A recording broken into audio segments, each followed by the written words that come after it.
Hello everyone, hello, I am Trooper SJP and this is the Academic Foxhole. Is everything good? I think everything's good. How are you all? What are you doing?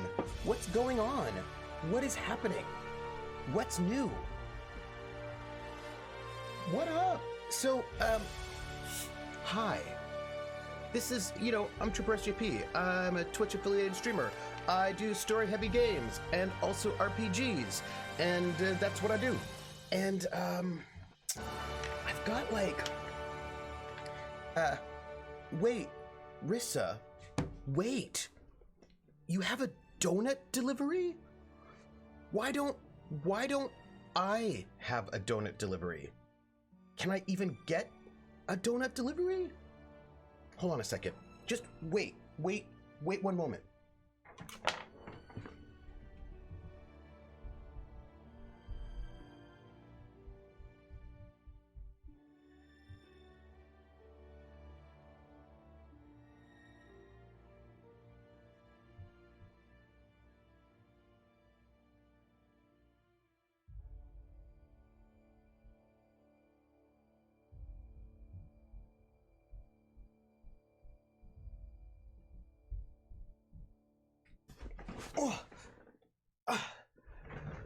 I'm back. Okay, hold on. Because here's the thing. Rissa just said something that's really important. And that is that she is getting donut deliveries through Grubhub. And this is my phone. And I just need to know if I can get donut deliveries through Grubhub. Because I looked once and I was not able to, which was in no way fun at all. But I feel like peer pressure says if she can have donuts.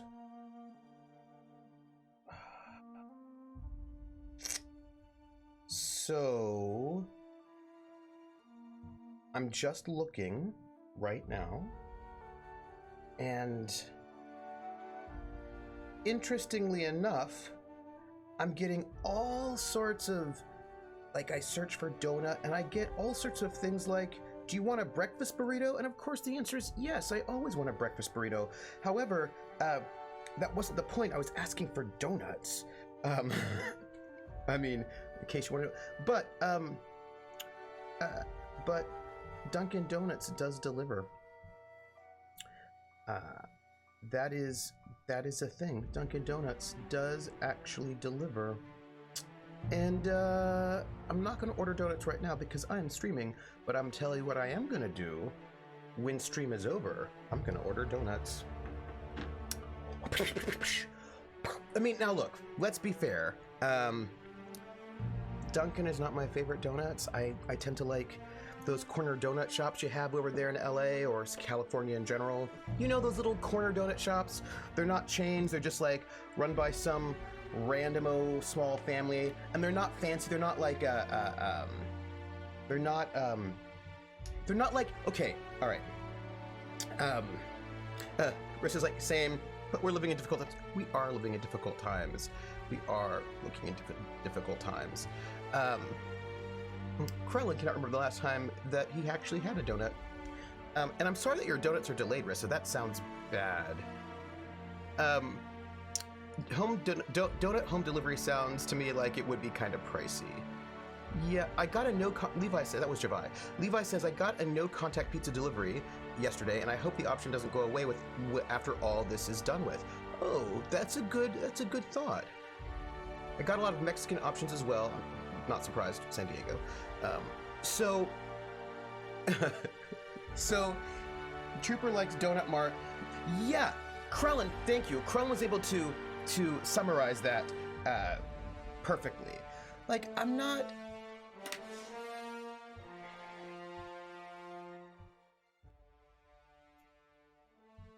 Better?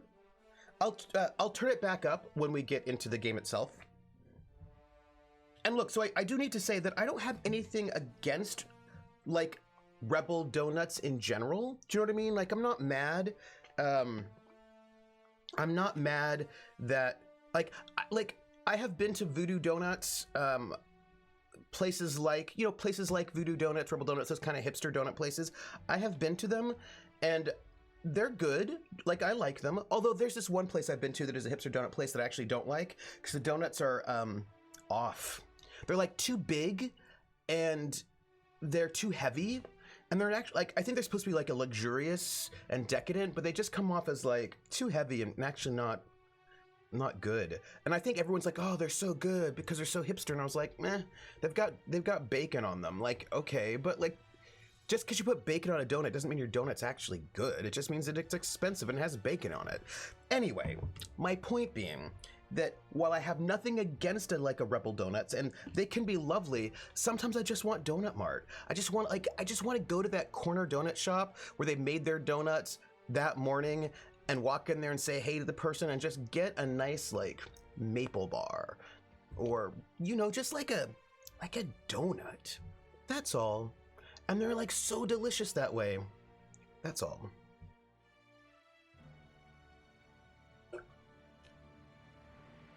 Rissa notes about the price of the donuts.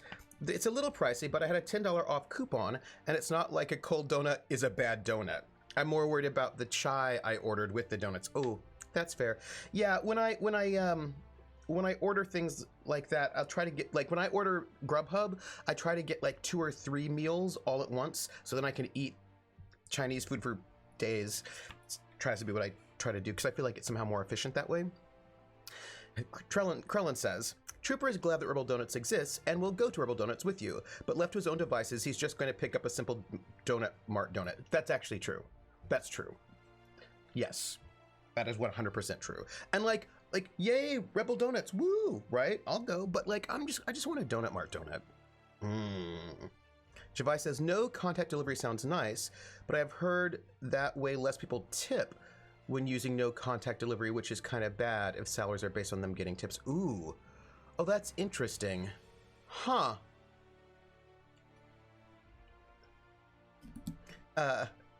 Rissa says, Trooper isn't wrong about those strip mall donuts. None of ours are open now, and I hope they aren't going under. Oh, this is a thing that I worry too, right? That I worry that little strip, like, I'm worried about small businesses like strip mall donut places, dry cleaners, those like shoe shops, those little places that are owned by one person, but are just going to be shut down.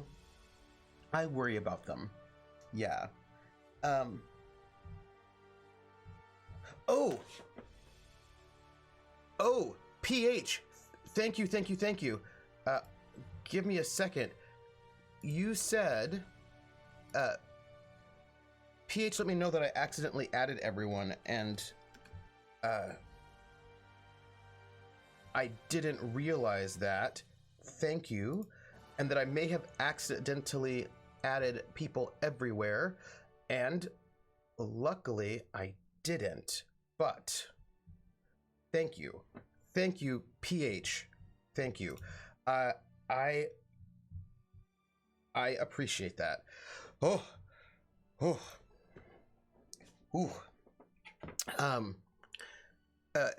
Rissa says, we actually tip more under the current circumstances. Krellin says, pizza delivery is not tip-based, but basically literally every other kind of food delivery is. And of course, when I use Grubhub, there's an option to tip your driver, and I always do that. I was like, let me give the tip, because, Vulpus says, morning, pizza delivery drivers mostly do not make a living wage. They need the tips also. Oh, announcement. Oh, not like big announcements, but things to ponder. Javai asked Rissa, do you mean that you give larger tips or that more people tip? Krellin notes only because minimum wage isn't usually a living wage, which is also true. Rissa notes, are household tips bigger during these trying times? More people should. But places like Grubhub, etc., pay sub-minimum wage. And I think there's also two different types of Grubhub people. It seems to me that which is different from Uber Eats. And I don't know about DoorDash, but Grubhub, I noticed that sometimes I'll get a Grubhub person who seems to be like some kind of Grubhub subcontractor, and sometimes I'll get the driver from the restaurant itself. So there seems to be some people who deliver through Grubhub seem to be the employees of the restaurant and work for the restaurant, and some people who deliver through Grubhub seem to be Grubhub people. And I imagine if you're from the restaurant itself, it's a different, like, I imagine there's a lot of, I imagine who's paying you and how much you're getting paid is different, whether or not you are a restaurant who uses Grubhub but has your own delivery people, and a restaurant who uses Grubhub who don't have your own delivery people. Do you know what I mean? And I don't know the details, but it seems to me that would be those, and I don't know which one is better or which one is not better, but those do seem to be different situations. But I've never used DoorDash or Uber Eats, so I don't know how those work. Krellin says, I can't afford to tip well, though, so I don't order delivery much. But I did work pizza deliveries for 6 years. Krellin, you worked pizza delivery for 6 years. So, whenever somebody tells me something like this, that they've done something for a while, I am curious and I want to ask questions, because I feel like this is a moment where I can learn things that I may not be able to learn otherwise. So Krellin, if you would not mind, I'm going to ask a couple of questions, and you can answer them or not, but I have some questions about pizza delivery. One, did you work for the pizza place itself, or I imagine you were not doing an Uber, a Grubhub or something like this, yes? Do you know,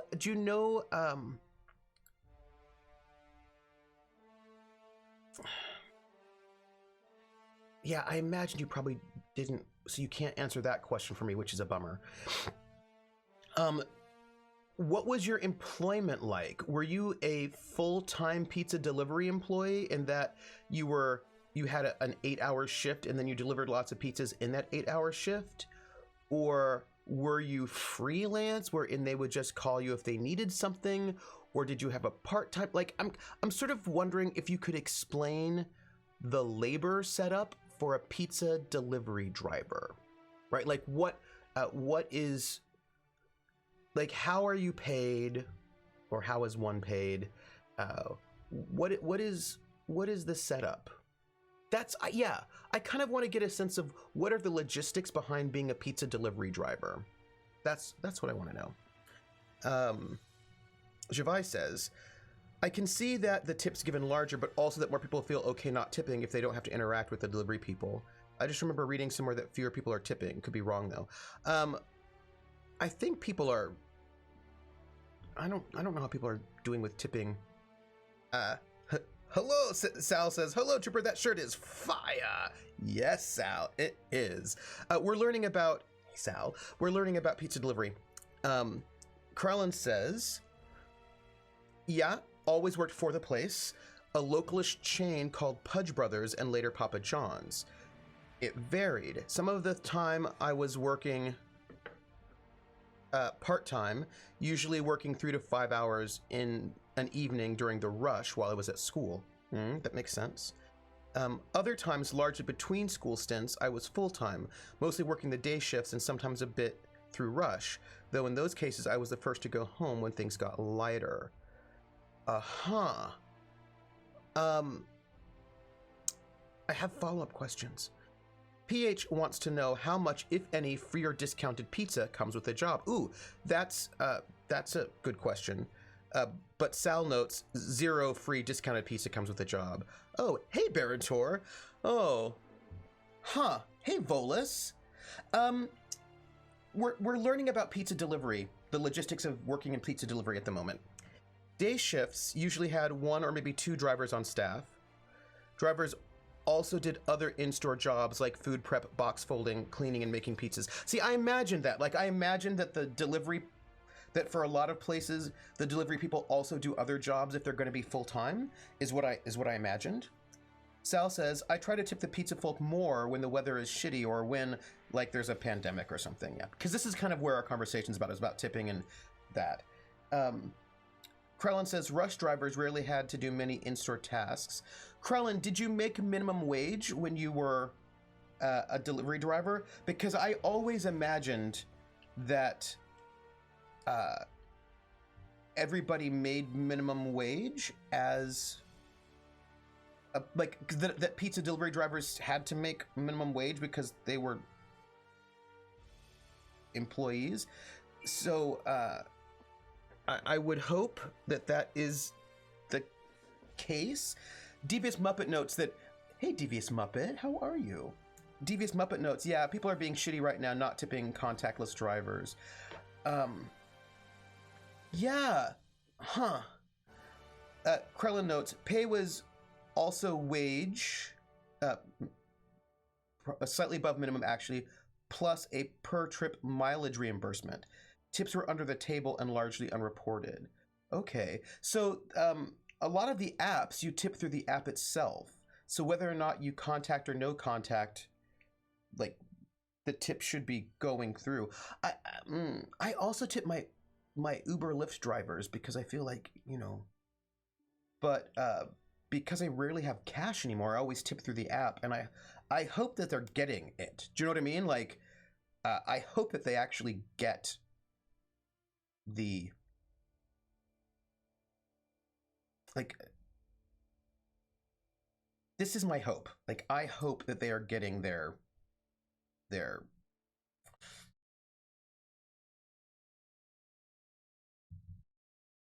yes, I mean, I hope so. I hope that they're getting their tips because it's put in there. I yeah, I hope that people are getting tipped. But Devious Muppet says, from my HR training, the answer is it depends on the state. Some states allow food workers and delivery drivers to be paid below minimum wage, expecting tips to make up for it. Many states require minimum wage to be paid after tips, but not all. I have a thought about that, Devious, which I'm going to read the other comments and then I'll get back to it. I'm vaguely aware of DoorDash, for example, being really shitty for their drivers' tips. It's one of the reasons why, I've heard about that, so I haven't used them. Krellin says, notes that the last time I worked pizza was nearly 20 years ago, so I never had to deal with apps. Interesting. Yeah, I'd be interested in that. So here's my hot, spicy take. This is my hot, spicy take. And you may all be scandalized by my hot, spicy take, but this is my hot, spicy take. I hope that you're all not scandalized, although maybe you are. I don't know. I don't think it should be legal to pay people under minimum wage because they get tips. There are some states where servers and delivery drivers make about $3 an hour. Is that like a hot spicy burrito? There you go. Look, I just don't think that should be legal. And there are a couple of reasons for it. One is tips are not guaranteed. And also, tips are not coming from the employer. The employer, if the minimum wage, like the employer should be paying the minimum wage. If people get tips on, at the very least, if people get tips on top of that, that's great for them. But tips are tips. They're tips. They're not mandatory. I always tip my people, right? Like I always tip my people because I'm not a jerk, but there are people who don't tip at all. And it's because tips are not mandatory, people who work in jobs where they could get tips are never guaranteed those tips. So they make, and also depending on the shift you have, you might get more or fewer tips. So I don't think that employers should be able to pass off the wages they're supposed to be paying people to other folks. I just don't think it should be legal to pay somebody $3 an hour because maybe they're going to get tips. That's my hot spicy take. That's it. Devious Muppet says the tip system needs to be abolished. Yeah, and like if people want to give tips, that's great for them, right? But there in no way should people be reliant on tips at all for their wage. Krellin says, Pudge Brothers was paying me, I think, like $8 an hour. It was actually better pay than I was making as a night shift computer operator at the time, which is why I started working there. Oh, that's really interesting. Well, that's interesting. Javai says, tipping is honestly kind of weird for me. I guess tipping is a thing in Sweden, but not a large thing really. Like mostly fancier sit-in restaurants, my knowledge. Yes, I haven't thought about that. Devious Muppet says minimum wage needs to be brought up to a living wage. Yeah. That is my second hot spicy take, which I really don't think should be a hot spicy take. And I don't feel like people and like there are people will make arguments against what I'm saying, and their take is like, oh, but it's only teenagers who work at these jobs, and they don't really need to be paid, they don't really need the money because they're teenagers, so we don't need to pay them a living wage. And I was like, first off, it's not just teenagers who work at those jobs, point one, and two, I don't care who it is working at that job. Like being under 18 is not really an excuse for like wage theft. Like those are just my thoughts on that one. Like I don't care about that one. Krellin notes tips are mandatory in the US because of how our laws are shaped, which were shaped by the Great Depression. In this, well, they're not legally mandatory. I just think they're morally mandatory, if you know what I mean. Do you see the difference? Like if I go to a restaurant and I don't tip, nothing happens to me. I don't get arrested. I don't get fined. It's not the law that I have to tip people. I think that morally you should be tipping people if you know, because of how our laws are shaped. Sal says, agreed. Servers and other tipped jobs should be paid minimum wage. Otherwise, you make tips socially mandatory, right? I'll pay an extra 20% per meal at a restaurant if the servers get a living wage in return. Fuck yeah. Yeah, totally. Devious says, a lot of tipped privilege as well. White people get tipped more. Oh, that's totally true. That's right. Some people get tipped more than other people's based on race or gender. And then sometimes you're expected to do emotional labor, like make people feel like they're your best friend in order to get those tips. And I think about the ways in which this can lead to sort of predatory situations, like sexual harassment being basically having to be put up with because you have to be, you need tips to survive, right? So when you have the tipping economy, then all of a sudden patrons can be sexually harassing or abusive or otherwise gross, and then the people who are who tip have to feel like they have to put up with it because they need the tip to survive, because right? And that's real bad, and we should not be putting people in that situation where they have to put up with abuse because they need tips to survive. I think that's just like messed up. Rissa says tipping is also cultural and true. In Amsterdam, it's not a thing from my previous work visits, but here in the US, you should always tip unless something is seriously wrong. Yeah, and in Germany, you don't tip either because there's they automatically have, like, basically you just don't tip. Like in Germany, you don't tip either. What you do is you round up. So like if the bill is $11.13, you just round it up to $12. Marks, euros now. I think you see what I'm saying, right? So that because basically the people who work there get paid, and you have value added tax included in your bill. So basically it's all in there, and so you don't tip. Barentor says, I wonder if it would affect people tipping in the US since they don't in the rest of the world as much. Yeah, if minimum wage was adjusted. That's a really good question. I don't know. I don't know. I don't know. That's a good question, Barentor. Sal says, fully automate luxury gay space communism. You heard it from Trooper 7 millionth. I'm there.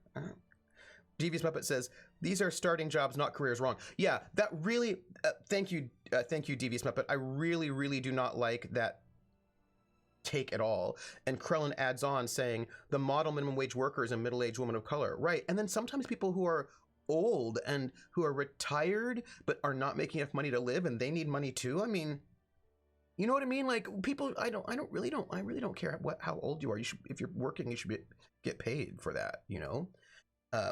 That's all. Oh, I misspelled Wandersong. I need to update that. I'm writing down the things that I need to update. Oh, you know what? But I don't need to write it down there. I can write it down. I have scrap paper. Where's my scrap paper, people? Here's my scrap paper. Because sometimes I need scrap paper, or also I will forget interesting things, like hold on, because we've got a whole stream together. Update content fix Wander Song. Yeah, so we're gonna play Wander Song next on Thursday, right? I'm just gonna note that one. Yeah, something does happen to you if you don't tip. We all collectively agree you're a douchebag. That was Krellin, and that is true. Yeah, do you know what I mean? Like, come on. Yes, I have a thought about that too. Devious Muppet says, I was a server for about 6 months at a friend's restaurant. I always got tipped under 15% unless they were my family or friends. Whoa, really? That's terrible. Sal says, attractive young white women that deal with being flirted with get decent tips. The further you stray from that model, the less tips you get.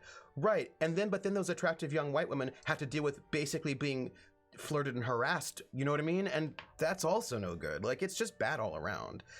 Devious says, there were some really horrible people. I went back to washing dishes. It was less gross. Wow. Yeah. There's an amazing video from Adam Ruins Everything that goes over the history of tipping. Worth the watch. I'm going to write that down because I want to watch that. Adam Ruins Everything. Tipping. I want to watch that. That seems really interesting to me. Sal says, if you tip in Japan, the servers will chase you out of the restaurant to hand you your change. True story. Right, because it's a totally different culture. Krellin says, rounding up is basically what I expected when I was delivering.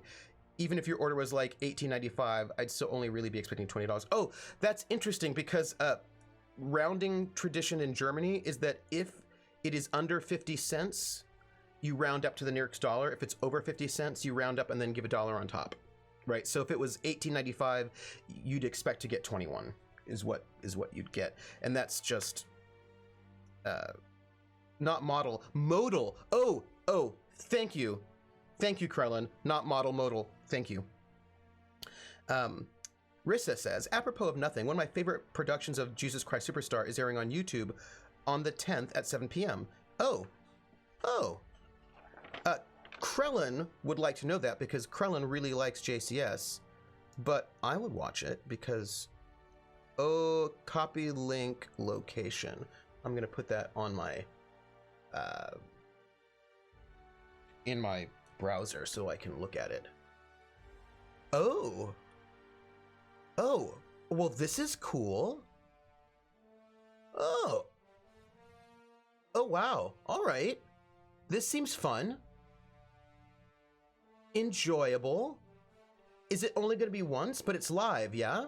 Or is it just airing? Well, this seems fun. Yay! I'm excited about this, actually. I will check it out. Sal says, if you're working full-time hours, you deserve to have your pay be enough for you to live. Yes. I don't care how low skill the job is. Oh, yeah. Sal, I have thoughts on this. Which I'm going to get to on that one. Krellin says, no such thing as low-skilled labor. Right. I see, these are where my thoughts are coming. No Shadowrun yet. I'm going to do Wander Song first because it has music in it, and it's shorter than Shadowrun, and then we'll do Shadowrun. That's my thought. Devious Muppet said, I heard something like the average income of a single middle-class person is no longer enough to pay for housing anywhere in America. That's a problem. That is a problem. You may have noted the quotes, Krellin. Krellin's like, I know you, Sal. I just like saying it. Especially when we start having the discussion about essential workers making less than a living wage. Yeah. How can you be essential if you're making less than a living wage, right? What is that? What is that? I'm gonna get to my big spicy take in a second. Minimum wage wouldn't be an issue with universal income.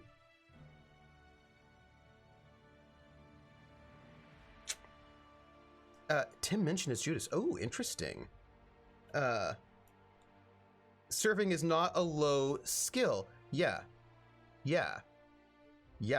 Also, everyone's excited right now about Tim Minchin as Judas. Sal says, Devious Puppet, there's no state in the U.S. where a single 40-hour a week minimum wage worker can afford a single bedroom apartment at a fair market value. Oh, yeah, and Dr. King was right. Hey, Atomica! So here's what I was thinking about. Because we're talking about spicy takes all the time right now, apparently. I was thinking about hard work. And this idea that if you work hard, you will become a millionaire, and if you are poor, it's because you don't work hard. People say this all the time, right? Like they say this all the time. They're like, oh, you know, if you work hard, then you will become a millionaire. You start in the mailroom of the business, and then you're the CEO of the business because you work hard. And the people who are poor just clearly don't work hard, right? So there's this idea about working hard versus not working hard. Yeah, the American dream. Carlin says the whole concept of hard work is racist. White people work hard, color people don't. Yeah, right. Yes. 100%. Like there's that whole notion, right? And it's also classist. Like the whole notion of work hard is also, it's racist and it's also classist.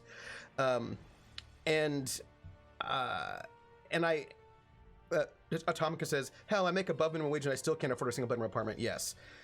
And here's the thing about the hard work. And it's always makes me so frustrated because, do you know what's hard work? Being wait staff is hard work, right? Oh yeah, and Rissa's like, and that was never true. The self-made millionaire. Well, Rissa, I know stories about people who started in the workroom and they became the CEOs of companies. Sure, their dad was the CEO of the company first, and they were just working in the mailroom because their dad wanted them to, and then they became the CEO. But I mean, what? You play the lottery. If you want to be a millionaire, you can just work hard to achieve that goal. Same odds, I think. Yes, right. And the thing is, it's hard work to be wait staff. Like that's hard. If you're some kind of diner wait staff, that's hard work, and you're never going to be a millionaire working at a diner. It's hard work working at McDonald's, like being at the grill at McDonald's. That's hard work. You're on your feet for 8 hours a day. Maybe people treat you poorly. You've got to do a lot of work in a short amount of time. Like it's really intense. Like these are hard jobs, right? Like that's movies from the 1930s don't count. Thank you, Rissa. Carlin says, if you need a degree to do a job, I guarantee that job is not hard work. I speak from experience of having jobs both before and after a degree. And I think that there are degrees that are hard work, that require a degree, just different kinds of hard work. I think there are different kinds of hard work, in the sense that, I'll come back around. Javai, also for every story of someone working their way up from the ladder, how many stories are there of that not happening? Yeah. Grubbleskin's like, yeah, that's not correct either. Devious Puppet says, the idea of starting their garage millionaire like Bezos when his parents gave him $300,000 investment. Yeah. What about that small loan of $1 million? Rissa says, let me tell you about hard work minimum wage with a baby on the way. Oh, let me tell you about hard work. Building your house at the bombs with them. Oh, let me tell you about hard work. Building a bed out of cardboard. Oh, that's a good song. Let me tell you hard work. Oh, that's a good song. If you had an easy degree job, doesn't mean that there aren't jobs that require to be that aren't hard. Yeah. So, and I think there's also different kinds of hard work. So, for example, here's an example. I need a degree. Hey, Ice Bunny, for the job that I have, and I've worked in retail. I was in the Army, and I currently am a professor, and I also did like audio engineering and other stuff. But I will say that working as a professor is really hard work, and I think that most people don't think that it's hard work, and they don't, because they're like, oh, but you only work like 4 hours a day, and like it's so easy, and they think that this is being a professor is easy work. And I'm gonna just say it is really hard work being a professor, and it is hard work in ways that I never anticipated. being in the army in some ways was easier than being a professor. Trooper, if you try to tell me that working as a professor is harder than being a soldier or server, I just don't know. Yeah, I'm going to tell you that working as a professor is harder than working as a soldier, having been both. Having done both, I will say yes, because hard is not just lifting physical things. There are different kinds of hard work, and I will say that being a professor is definitely harder work than being a soldier, and that is my experience, and I will note, Krellin, I was in tactical intelligence the entire time I was in the army, never strategic. Come on to my house, I'm gonna give you candy. Come on to my house, I'm gonna give you everything. Hey, Kulan, thank you so much for the raid. Welcome in, Raiders. Welcome in, Raiders. Wait, I've got a raid command that I want to give you. Raiders, you're bringing friends. Here. Woo! It's not a raid. It is not a raid. Welcome in. Right now we're talking about labor, actually. We're gonna play Outer Worlds, which is somehow weirdly fitting, but we're gonna talk about labor. You still have to do PT and train even in the more cushy jobs like Intel. That's true. But also I was in tactical Intel, so a lot of my Intel involved being in the field almost all the time. Yeah. Atomic says, plus relation work is always hard, says, says Ice Bunny. His advice is probably hard in very different ways, but both hard. I think self-made used to be a thing before economics, although I don't even know if it was really then. Atomic's like, you think, so I mean, here's, I will explain to you why I think that being a professor is harder than being a soldier, even though we sort of, we fetishize soldiers in certain ways. Oh, comments going on. By the way, I'm with Cullen. I was just the spy. Oh, thanks for being the spy, Ice Bunny. This is not a raid, this is just a tribute. Why is using your mind less hard work than other kinds of work? I think that we can like ponder that as well. Hey, Modus Moron. Hello, welcome over, welcome in. Grumbleskin says, oh, okay, Trooper 6, SJP, that's me. I agree minimum wage isn't enough to make it in this economy, but having said that, most of us are not cut out to be CEOs, etc. That takes certain types of personalities and to permit to do those types of things. Right, so, but here's the thing, and also physical labor also requires using your mind. This is also true. Cook food, Kulan. But I will say something, that there are different types of CEOs as well, right? And because this is going to Grumbleskin, there are people who are business owners and having to make a business work, and there are people who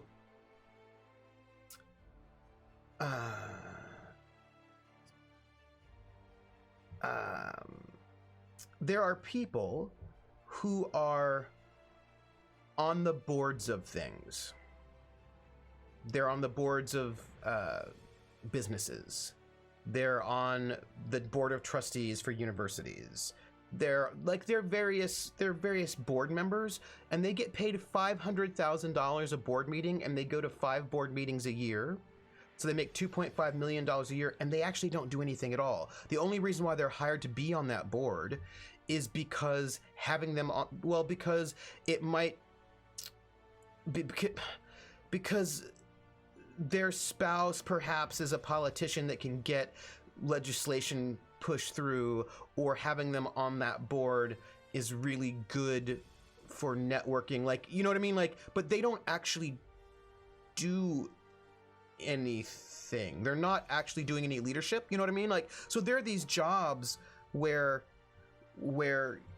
people get paid huge amounts of money and they don't actually do anything besides bring clout, you know? And that's like questionable about that.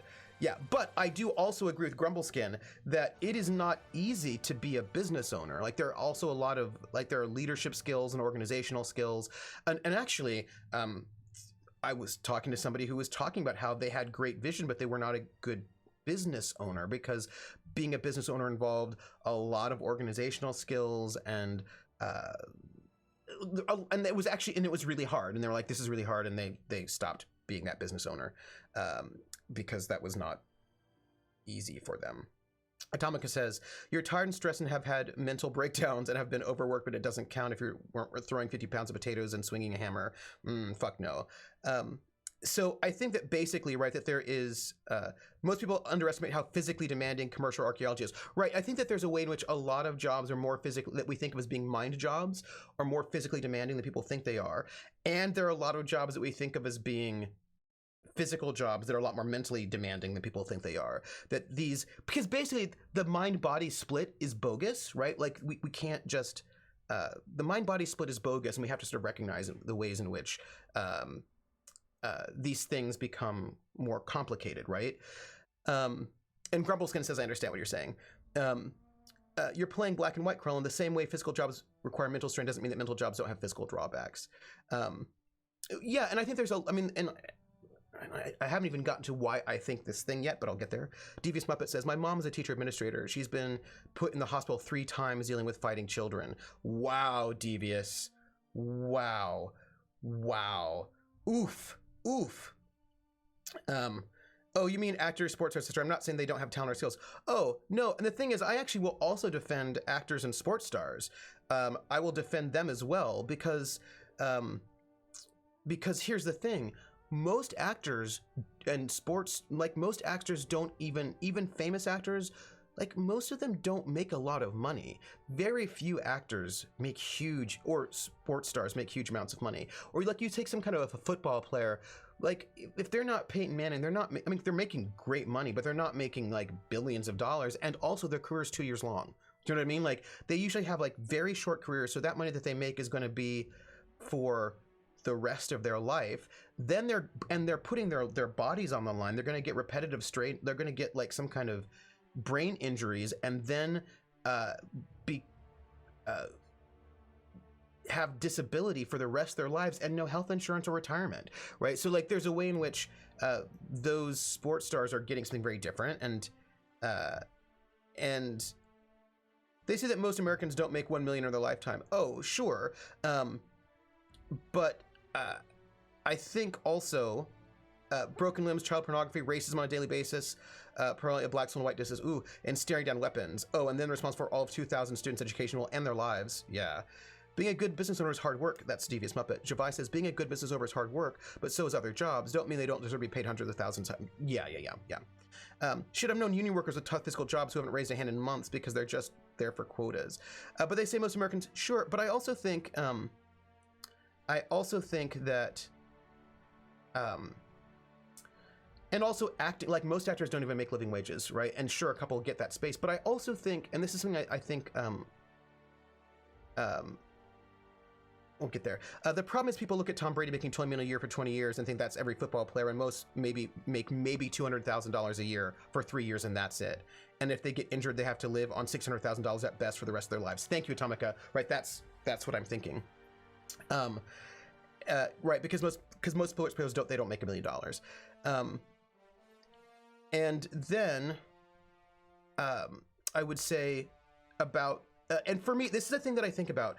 I think, and also like a lot of those like famous musicians are making like $20,000 for their album, like total. You know what I mean? Like a lot of those people that we see as being like, basically fame is not the same thing as wealth.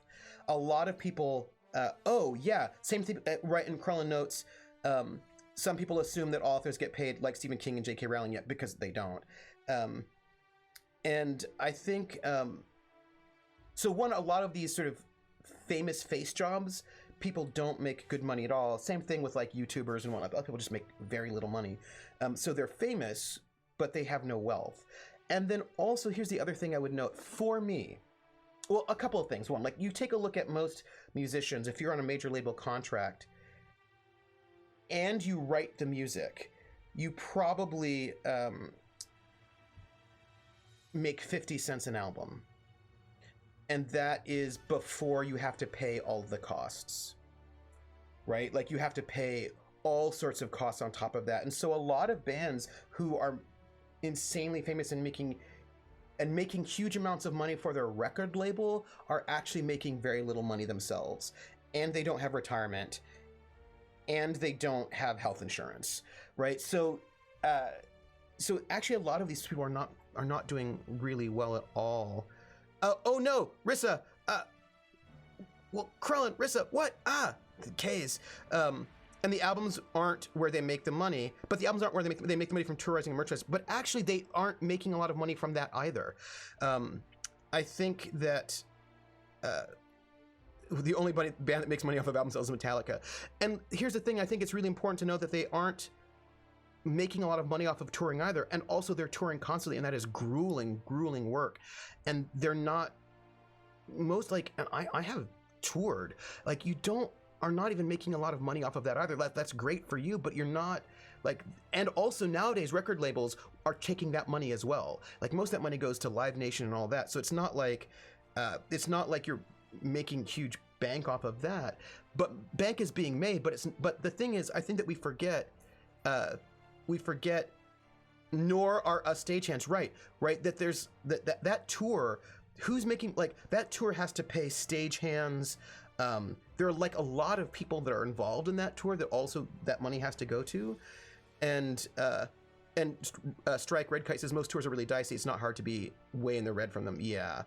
And I think that, like, and actually touring is physically grueling. Like, that is also hard. That's really rough. And it also takes a physical toll on you. But I think one of the things that I want to say about actors, writers, sports people, musicians, people in this realm, is they're service workers. They're service workers. Those people are getting paid because people give them money. People give them tips, right? Like, in the sense that if people, like, if TLC makes huge amounts of money because people buy their album, which, by the way, is not true because they were bankrupt, because they were in abusive contracts, because they were signed when they were like 17, 18, 19 years old and did not have lawyers because they were poor, and the people they were signing with did have lawyers and abused them. But, you know, that they are making money because people are giving them money, but whatever money that we see them making is only a fraction of what the owners are making, right? That I think it's important when we're thinking about owners versus, like, labor versus owners. They're not the owners, they're the labor. And I think that we forget that a little bit, right? Like, we forget that because they're famous, right? We think that because they're famous, somehow they're this thing, but they're actually, like, they're also labor. They're just sort of like flashy labor, but they're still labor. And I think that it's important to not forget that as well. And Krellin wants to note the addendum to teachers, nurses, and doctors also.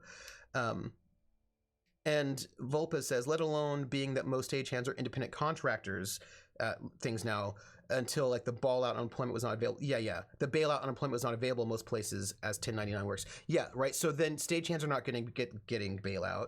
They're independent contractors. And a lot of people are, like, and I was thinking about, no, we're totally going to have a video game. It's totally happening. But I was thinking about, like, we're still in about our hour. I was thinking about, I have a friend of mine who works in TV. They're a television worker, and I think what they want to do is be a writer. I don't know if I need to ask them if they're going to be able to write right now, because they just got in a new job. But they were working as a production assistant for Eureka. Previously, as a pro wrestler, I can also defend musicians. If you think it's easy, you've never spent $50 in gas with $1,000 worth of equipment traveling 100 miles for a gig where you might get paid $20. Yeah, wrestlers are another one. That's wrestling, that's another one that's just like, this is labor, and, like, that's hard work, you know?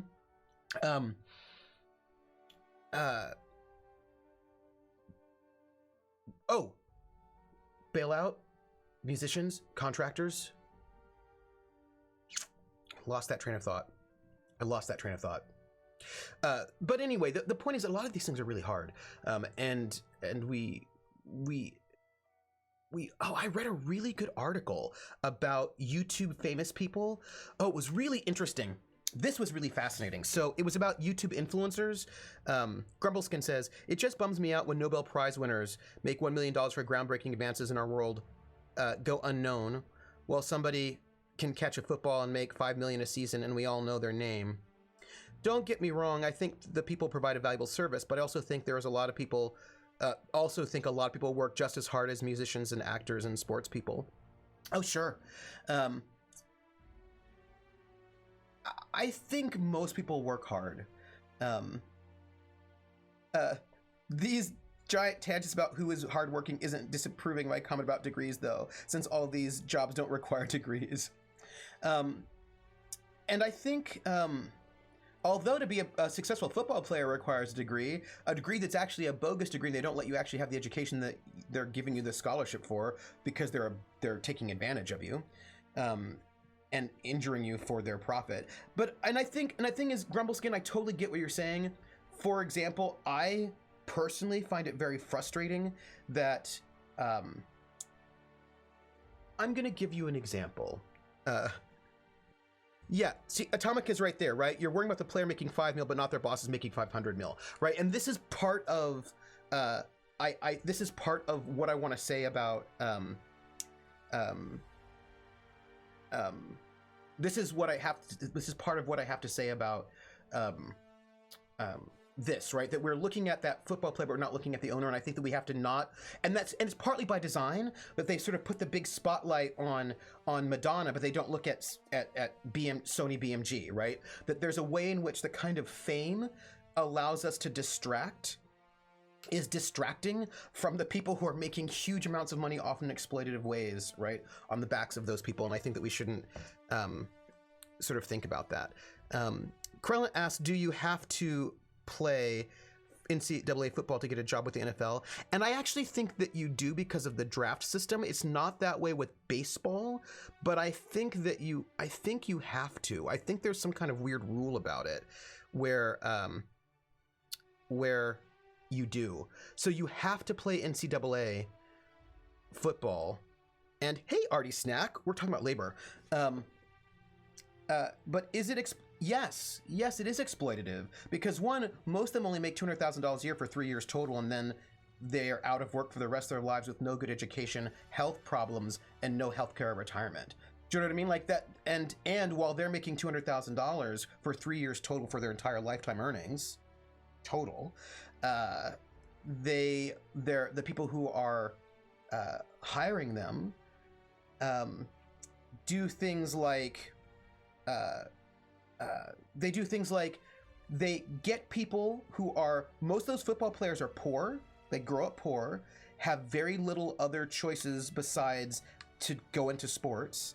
And for the longest time, the NFL was actively hiding information about brain injuries so that they didn't know that what they were doing was dangerous. They were signing up to do a thing that they had very little other opportunities for and did not know the health risks associated with it. And they had the team doctors telling them that it was totally safe for them to go back out and play with a concussion, in ways that was just a lie. And then they're being exploited. They're in these ways. And I think that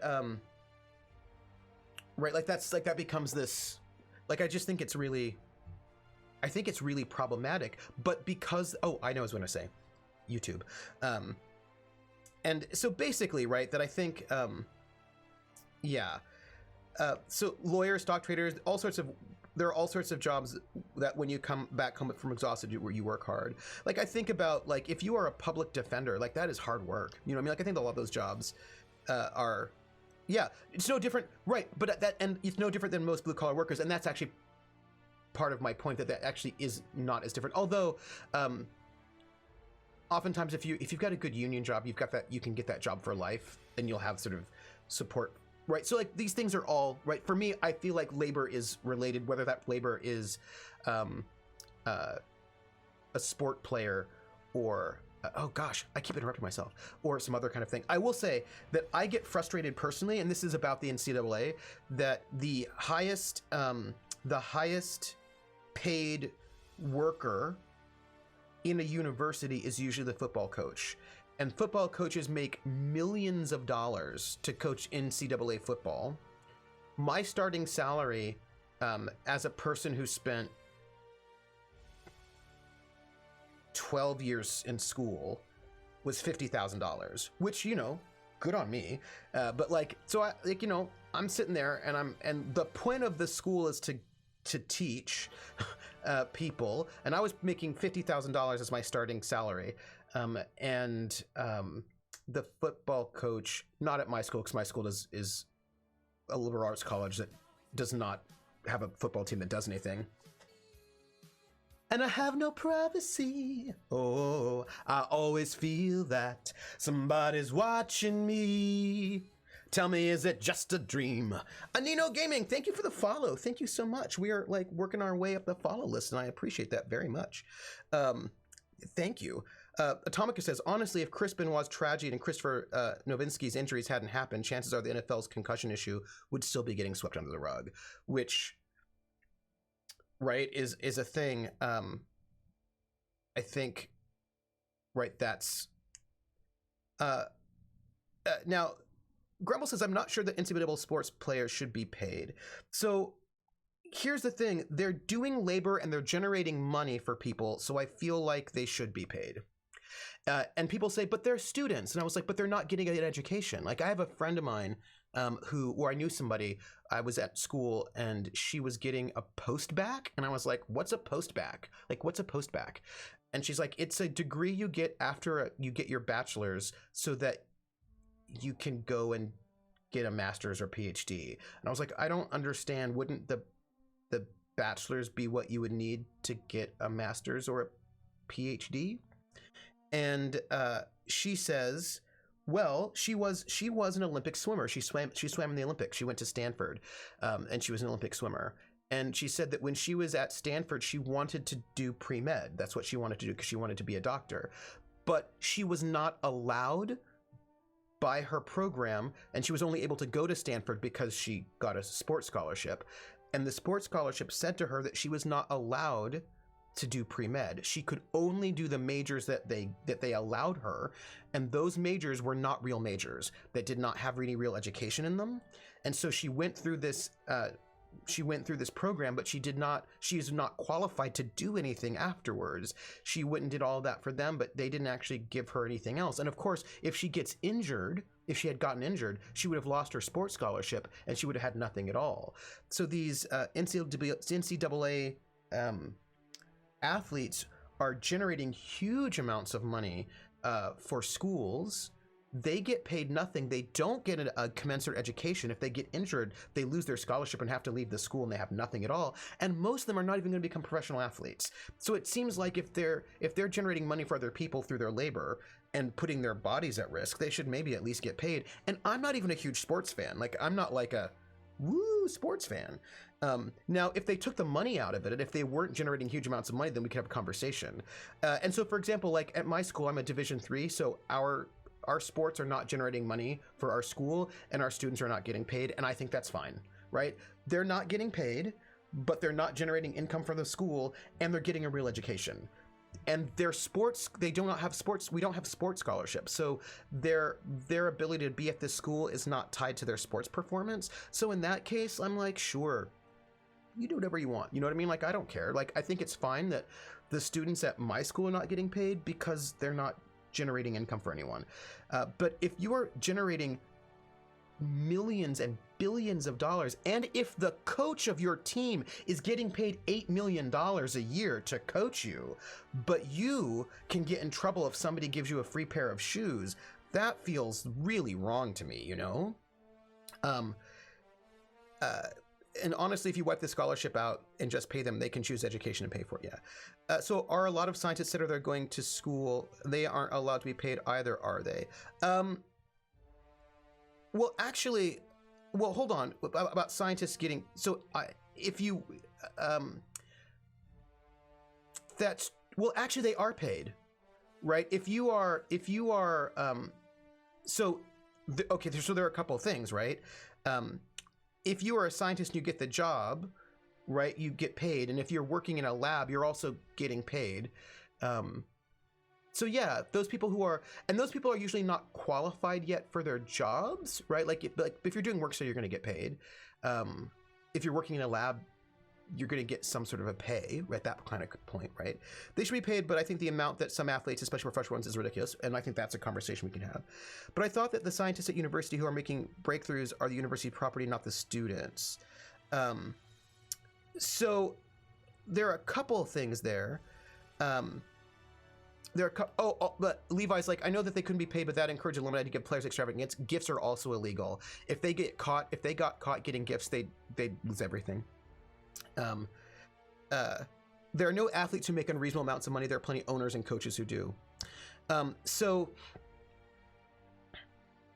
Coaches and players should be paid, but not more than 2 times what the highest teachers gets paid. That I think that would be fair. But I do then worry about. I then do worry about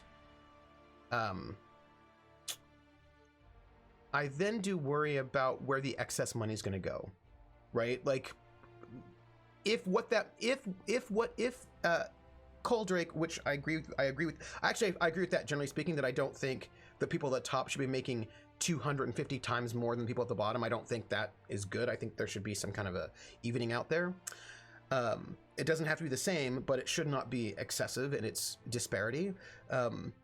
As long as what that means is the money sort of isn't sort of hoarded by the president of the university, right? As long as we sort of pass it all around. Well, one of the mage coaches was operating a charity in order to have access to children abuse. Yeah. When the mage coach found out, he told administrator and no one else. Great program. Yeah, I heard about that.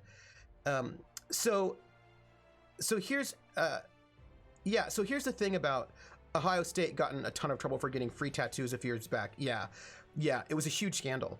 We're on our way there. So here's the thing about I have no idea how something like this would work, but the bottom should make a percentage of what the top person makes. Yeah, I mean, this makes sense to me, that there should be some, I like it.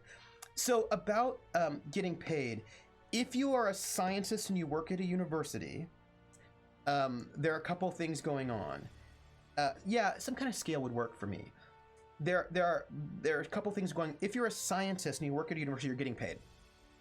So first off, like, you're getting paid by the university, so there is that. And so you do get paid, and the bigger Coldrake says the Japanese model for CEO versus floor worker is not a bad model, so that's pretty good. Even if you're a student, well, that also depends on what we're talking about. Are you a grad student or an undergraduate? Most undergraduates are not actually doing science. Most undergraduates are at the most, they're being taught science in labs, but they're not, and maybe they're doing some data collection, but they're not designing their own experiments. They're not creating things. They're like being told, can you gather this information for us? Or here's how you sort of spin up a cell, right? Here's how you do that. But if you're actually doing research and you're working as like a research assistant, as Embargar would say, then you're probably also getting paid. That's what student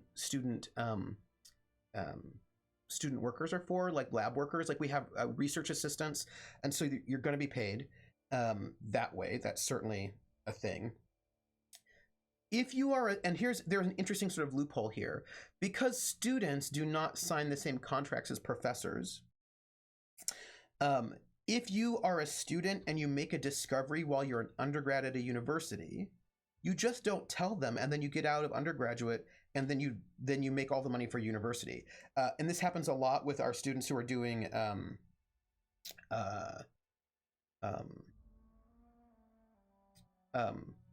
like entrepreneurial stuff. Like we have lots of students who do entrepreneurial stuff. They sort of figure out lots of things while they're undergraduate, and then they leave, and then they sort of make all of that money off of it, though. I'd love to see student companies pay students to gain a degree, skills that the company will hire full-time upon graduation, almost like a full-time work study model. Oh, that would be really cool. Is it comparable to athletes? Well, student athletes don't get paid anything. So your research student is going to be paid more than the athlete is, because the athletes can't get paid at all. If you're a student athlete, you can't get paid, so you're not. So yeah, those research assistants are going to be getting paid more than the athletes because they're allowed to be paid, and the athletes are not. So right, yes, certainly. How much is it compared to, right? Otherwise, the IP of the university and then the institution can cash in and work, right? And so then we get that sort of, that's where the IP stuff comes in, and that's about funding. That's about funding. So if you work at the university and the breakthrough you make was funded by the university, then the university owns that patent because it's basically work for hire. If, however, you are a scientist who work for a university and you have a private lab that is not at the university and you make some discovery there that is not funded through the university on your own time, then they don't own the patent. So basically the university will only own the patent for things that they are funding that you do on their time, that is like as part of their work for hire. So right, that would be that is what I would say. Rissa asks, are you familiar with the CEO who cut his pay so all his workers' starting pay could be raised to 70? I did hear about that, and apparently a bunch of the upper management quit because they thought that it wasn't fair for them to not make a whole lot more than their lowest paid worker. But then the follow-up is that they're way more productive now and everybody's happier and they're like doing really, really well. I thought that was really, really interesting. Yes, and Vulpus, this happens all the time. A lot of tech companies will pay for schooling. Yeah, no, actually, I've heard that as well. I wonder if all the pro clutching over athlete after millionaires isn't racist. Athletes, I think. But also, there's a lot of stuff going on there, right? That I think is sort of complicated. But of course, says Baron, in our society, Votech isn't seen as a proper job since everywhere wants a bachelor's degree. Yeah, but Votech school. And I think Votech schools are awesome, and I think that we should support them more because they do really great things, and you know, that is good. I'm lucky my work doesn't. Yeah. Meanwhile, diesel mechanics and welders getting paid better than a lot of tech and medical jobs. That's true, and I think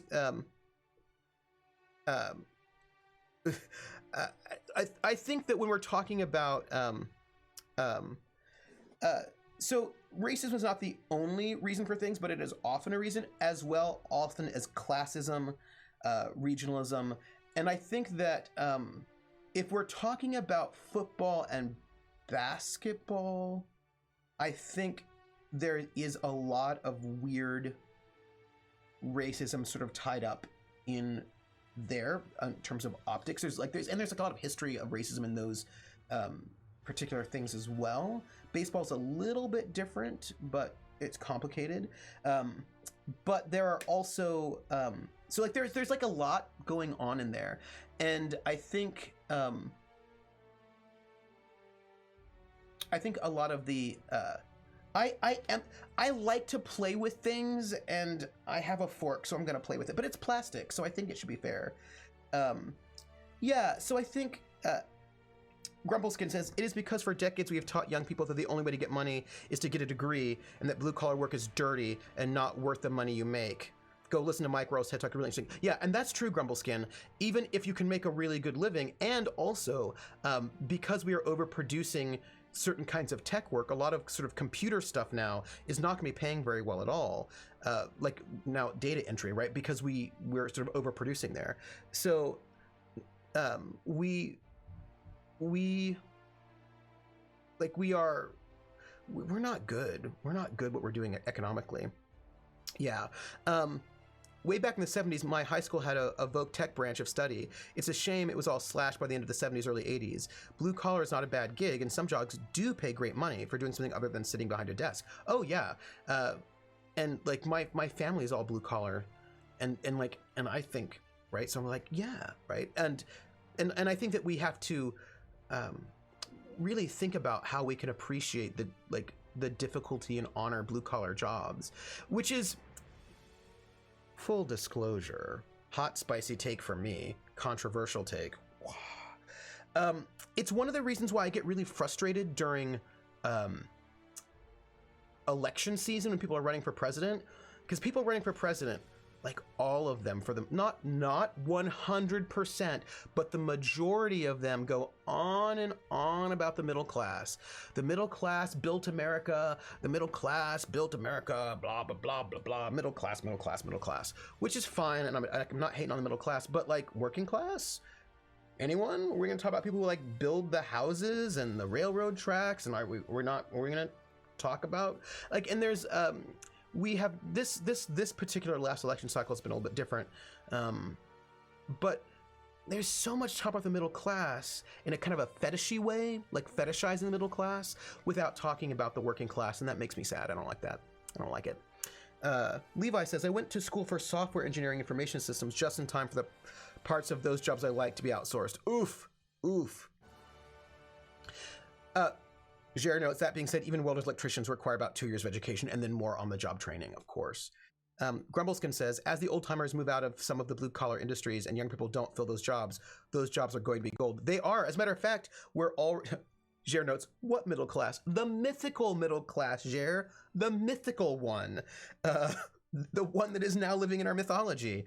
Coldrake says, the middle class was all those working-class folks working their asses off to become middle and comfortable. Yeah, definitely. Barantor says all these trades are seeing an older than average age as we go along. It'd be interesting to see what what trades get desperate. Yeah, it's really interesting. My university, which is, fancy university, is really thinking about seeing if there's something that we can do to help some blue collar jobs that. Like, we need HVAC technicians at our university, and we have like an engineering school, and like if they're I think there's some kind of thought. I don't know if they've actually moved forward with it, but some kind of thought about seeing if there's something that can be done to help blue collar, like vocational training, partnering with some voc tech schools to get like HVAC people and like electricians, etc., to sort of work at the university in some kind of, and like sort of somehow subsidize that. There's some kind of, they're having some kind of discussion because we need more HVAC people. Like, you know what I mean? Like, we need those jobs filled. And so I think they're trying to figure out if they can do something that will in some ways be some kind of a partnership. I don't know what they're going to do, but I know there was some kind of talk about it. Right? So, oh, Rissa, you've acquired the donuts now? That's been a long time. That's been a long time. Strike Red Kite says the middle class everyone likes to imagine they're a part of while not being in. Yes, and that's one of the reasons why I say the middle class is sort of mythical, because Jer says, I saw a middle class family riding 2.5 unicorns the other day. And that's one of the reasons why I talk about the middle class being a bit mythical, because people imagine themselves as being middle class when they're not. There are a lot of people who, like, the median income in our country, in the United States, is $50,000 a year for a family. And there are people who are making $1 million a year and they're like, we're middle class. And I was like, you make $1 million a year. How are you middle class? Or people who are making like 15 who are like, we're middle class. Everyone is like imagining themselves a middle class, but it's often not even true. No, our school does not want to open up a Berufsschule. A Berufsschule is what we're calling a vocational school. They don't actually want to open up a vocational school, but they want to partner with vocational schools. So, right, that's a little different. It's a little different. The price of Votech versus the price of college, the upside is Votech all the way. Yeah. I like that PBS show This Old House has now started incorporating young adults, college age, who are interested in learning the trades. It's a start. Oh, that's really cool. Culture, that's really cool. I like that. Krellin notes, Community had a whole B plot about HVAC, including having the HVAC department being the money-making king. A lot of university offer free tuition to all their workers of the families to get people. Yes, that is right. That is correct. We do that as well. If you are a full-time worker there, then you will be able to, your kids can go there for free if they get in. Also, Ice Bunny, our school system is a little bit different than the European model. there's a lot more mixing up of things.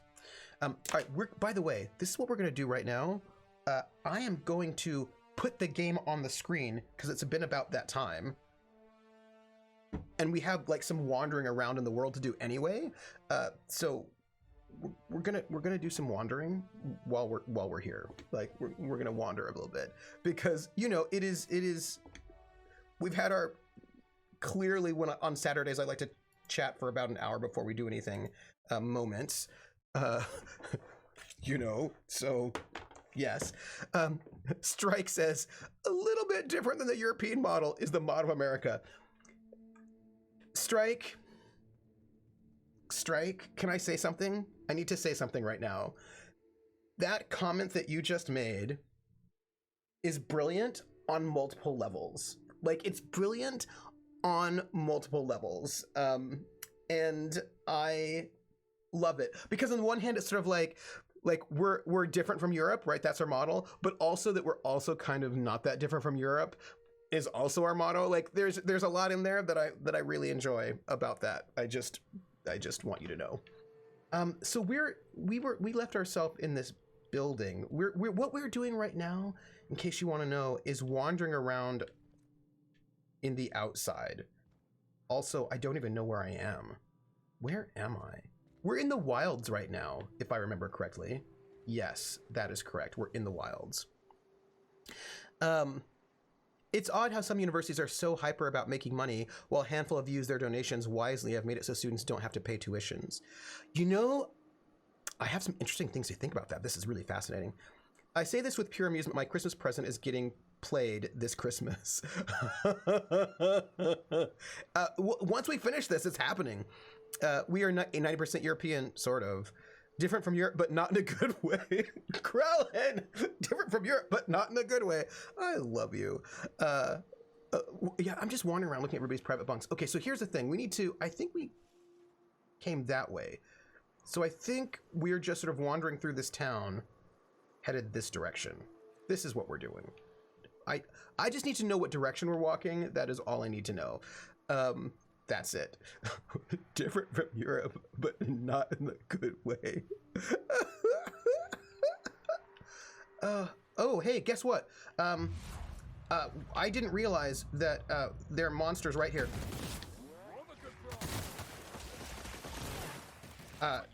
This is me not even really paying attention. I was like, oh, they're monsters. Don't shoot at me. Everyone all right? Yeah, except that I think I'm stuck with gaseous badness on me. You know how when you're wandering around, you're like, I'm wandering around, you're like, oh, they're monsters.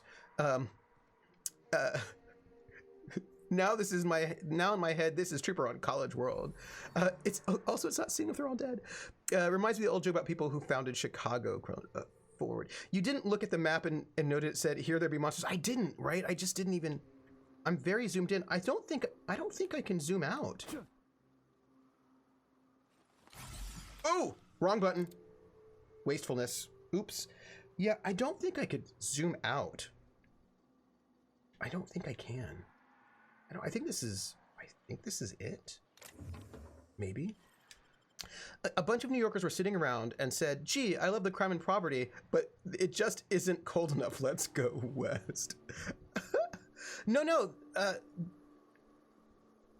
Oh, what's going on there? Oh, I see. I see what you're saying. Oh, I know what this is. I know what it is. I know what it is. I know what it is.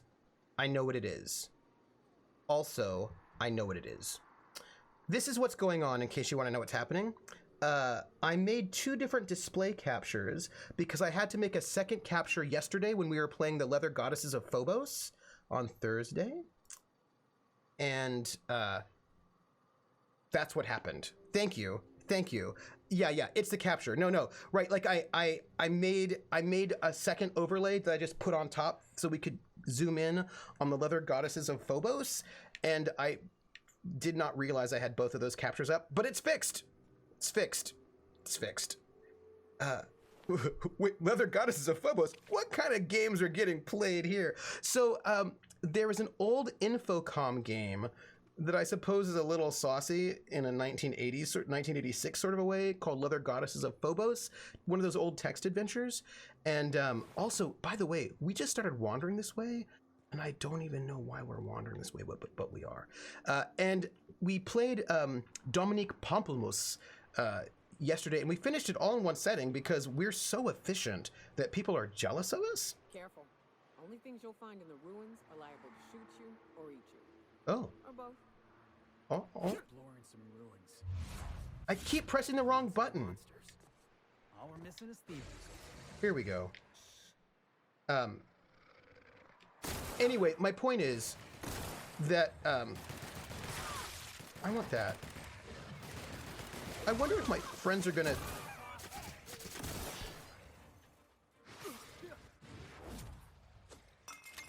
What is your special? I wanted to know what her special power was. I am a star. Cool. You are. I honor that. Like, I'm not mad at you. Go and kill lots of things. Yeah. Also, okay. I was super efficient that one time. That was it. I did it. It was a magical. Am I going to play the Leather Goddesses of Phobos again? So, oh yeah, so it's like this text game, and basically Leather Goddesses of Phobos and also Hitchhiker's Guide to the Galaxy are these two Infocom text games, and I thought that what I would do is that maybe we would actually just play some old school text game, like super retro, at one point in time. And probably, I think that we should probably do it. We probably won't do it right now because there are, things in our queue. But I think I'm into it. I'm into it. I'm into the idea of, just playing some old text games, including the Leather Goddesses of Phobos. I mean, why not? We could play some super old games. The Leather Goddess is sort of a Leisure Suit Larry type game. It's Leisure Suit Larry is a little bit more herpy boobs. And if I remember correctly, this is way less boobs than Leisure Suit Larry. It's one of those, text games where you walk into a room and you find a spoon, so you collect the spoon because later on there's going to be a puzzle where you need a spoon. But it's about you being kidnapped and sent to Venus, Mars, some alien planet, and I never finished it. But I was also quite young at the time, and maybe as a grown-up I'll be better at the puzzles than I was as like a 12-year-old. I'm just saying. Leather Goddesses of Phobos is an interactive fiction game written by Steve Moretsky and published by Infocom in 14. Like many other Infocom titles, it was released for Amiga, Apple II, Macintosh, Atari 8-bit family, Atari ST, Commodore 64, and MS-DOS. Yes. Phobos would be Mars. Yes, thank you, Mars. And in those games, you're likely to be eaten by a grue. Leather Goddesses was Infocom's first sex farce and featured selectable naughtiness levels ranging from tame to lewd. What back then it might have been considered racy and porny, it would barely be PG-13 these days. Yeah, I think that's also true. He says while playing a totally different game and playing on both Phobos and Mars.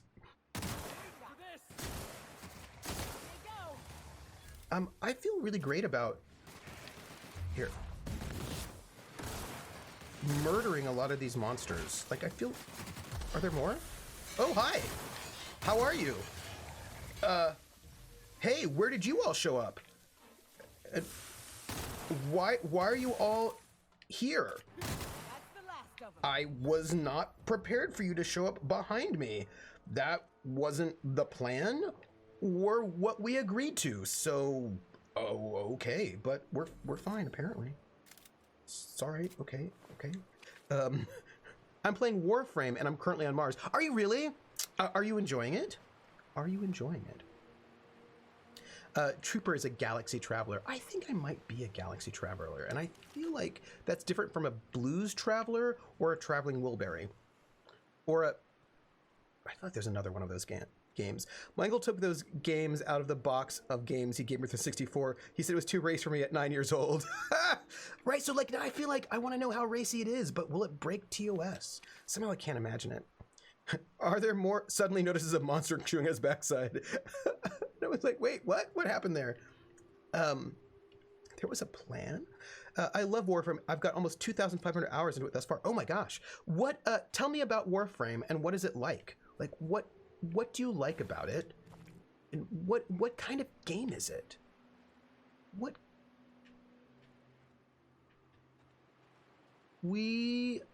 I have a question. I feel like we've not been doing our job properly of jumping on things and getting into buildings. So I just want to know, is there a way to get up here? I suppose the answer is probably not. It doesn't look like it, but I'll look. Blues Travelers always give you the runaround. Oh, they do. What is our current quest here? So, Rissa, you've asked a very good question that I think is inappropriate. So the things, we've got a bunch of quests out here right now that are actual quests that we're supposed to be doing, involving, what is it? We're supposed to speak to the information broker at Devil's Peak. Like, that's our main quest. We've got a couple of side quests as well. But the thing is, even though we have these quests that we're supposed to, like, here, we've got like Groundbreaker. What is this? So yeah, we've got to find this information broker, and we have to look in this Amber Heights settlement, and we've got to find the iconoclasts. There's this secret house we have to find. There's like a bunch of stuff, but at the moment we're kind of just wandering around a little bit.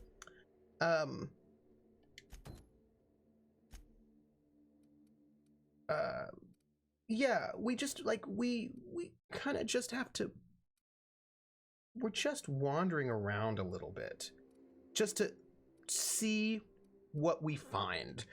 Because like we're just kind of walking, and once we like, because what happened was, this is what had happened. What had happened was, I was like, oh, we're in the outdoors, we're on our way to a quest, but while we're on our way there, we might as well just clear out some buildings in a kind of a nice, chill sort of a way, and see where this goes. And so we've gotten a little distracted while we're out here, you know, doing that. Inappropriate dog. Have I heard of Parsley Games? I don't think I have. Warframe is a free-to-play third-person sci-fi looter shooter, similar vein to Destiny or Borderlands. Oh, I know that I've heard a lot about it. People seem to like it. But there's a lot of under the hood that amazes me regularly. It has super interesting, deep story. The community for a game like this is really kind and welcoming. Oh, I will see you when you get back, Atomica. That's interesting. I just want to know if there's an exit we should flag if you're about to drive on past. Traditional job. Oh, yeah, thank you. And I probably should be thinking about this, but here's the thing. I think we're going to get to the other side of Stellar Bay, which means that we've basically checked out this whole area, and then we can, in a nice mellow way, and then we can actually be more productive. Because I think, look, this looks like the entrance to Stellar Bay, but the other side. So I think we've done like a big loop around the ruins right around Stellar Bay, which I feel good about. I feel like that's good. We've sort of given a sense of what this area looks like, and we can now be more productive. Right? Yeah, look at that. We have just done... Good old Stellar Bay. Only place on the planet that don't stink of sulfur. On account of it stinking like fish instead. We gotta go exploring. I want to see some savages. Yeah. This is right. We just did like a. See, that's interesting to me. We found another part of Stellar Bay, and we'll just zoom around. Parsec games are a tabletop version of text-based RPGs. Really? Devious Muppet, that seems really interesting. Could you put a link in Discord so I can check it out? Because that would be really interesting. I would like that. I would be like, we're gonna go through. It's not even quite. Can't loot all the things if you. Oh, so pardon me. If you don't kill all the monsters and look. See, this is fair. It's not quite like most MMOs. You can play the entire thing solo without missing much content. Oh, that's great. I like that very much because I like to be able to play my MMOs solo if I want to. And even then, you can play with a small group of people you know and never meet random people. Oh, that's really cool. Now, my issue is that I either don't like them or they eat my life. No, that's legit. I can't sit on 2,500 hours in a bit over 2 years and say it hasn't been an obsession. Yeah, okay, so this is my my trouble. My trouble with MMOs, which I have played a number of them, is that they never end. And because they never end, I can never finish them. And I don't know if you've noticed, a lot of games in my backlog. And I also tend to, besides having a lot of games in my backlog, I'm going to repair all of my equipped items. That is fine. So besides having a lot of games in my backlog, I also do not play particularly speedily because I'm hanging out with you all and having a lovely time chatting and enjoying, and also can be a little bit of a completionist. So I sometimes just take a little bit longer with some things, and maybe other people might. Nice, throwing off the shackles of your old job, taking up the rugged life of a hunter. Sure, it's... Wait, what? Board must have forced you to do something till you decided to be a hunter. I was hauling boxes till the boss picked me up. It's not like I threw off the shackles of some other life. I grew up on Monarch. I've always been a hunter. Oh. Anything else would be a waste of my outstanding talents. Oh. I get it. You picked a path for yourself and never These looked two. back. According to the board, what you did was impossible. The board also claims it's impossible to live on Monarch, yet here I stand. They believe gainful employment necessary to one's survival. I believe the board can kiss my ass. Okay, I do love her. Krellin is correct. I love her. This is fair. I told Mark he should ask you any Roll20 questions. Yes, he should. He's starting up a couple of Blades in the Dark campaigns while we're all isolating in place. Yes, he should 100% talk to me about it. First off, Roll20 has got a great Blades character sheet from everything I know, and we can talk about it. I'm already in it. Strike says, the only thing I wish about Warframe was that it was cross-platform, but you can't have everything. That's fair. Krellin says, I finished WoW. I got a purple drop. That was the end. That's nice, right? That is nice. Red, Strike looks at his Steam. I want to call you Red. Strike looks at his Steam library full of games he's never played. I wouldn't know anything about that. I hear you're into Graham's philosophist hogwash, Felix. Yeah, if by philosophist hogwash you mean the virtues of enlightened anarchy. Organization separates us from the animals. You ever seen a wrapped leg plumbing? You see sprats running around building roads? Maybe the folks we have at the top ain't exactly leadership material. But if we tore the whole thing down, we'd be kings and queens of a wasteland. Oh, so interesting. Correction? Kings and queens of an awesome wasteland. I'll take toilets over freedom any day of the week. Well, what interesting conversations they're having. By the way, we apparently went through this whole area and missed something, but we're going to get it now. Unless the game makes you sing. I'm very productive with games that make you sing apparently. Now I have extra credit for 5 fate points. Only thing I need to do now is stay awake till 1 a.m. Oh, they are probably going to need... Did I not go through this building? They are probably going to need the support because they are all out of fate points because they were doing some dangerous things. Hey, new building. Dangerous things last night. Hey, how was that for an intense game last night, by the way? City of Light and Shadows? Woo! Oh my goodness. There was chatting. I will tell you what. It's like I know you because we share a brain or something, Trooper Krellin. That is fair. This is also fair. This is fair. That's true. Strike, I played for a while 2 years ago, but hit a wall on a mission I just couldn't get through and have issues with being made to party up to get through it, so I gave up on Warframe. I've had streams call me Red Knight, all sorts of stuff. I answer anything I recognize. That's fair. But it's Strike Red Kite. What I really love about that is Random Tuesday, who's a streamer who hey, it's a weird like computerized player piano. Mix of old and new, 19th century and 21st century. Wow. GURPS has a concept for this, by the way. Not to mention GURPS, but the GURPS does have a concept for this, which I will tell you about in 4 seconds.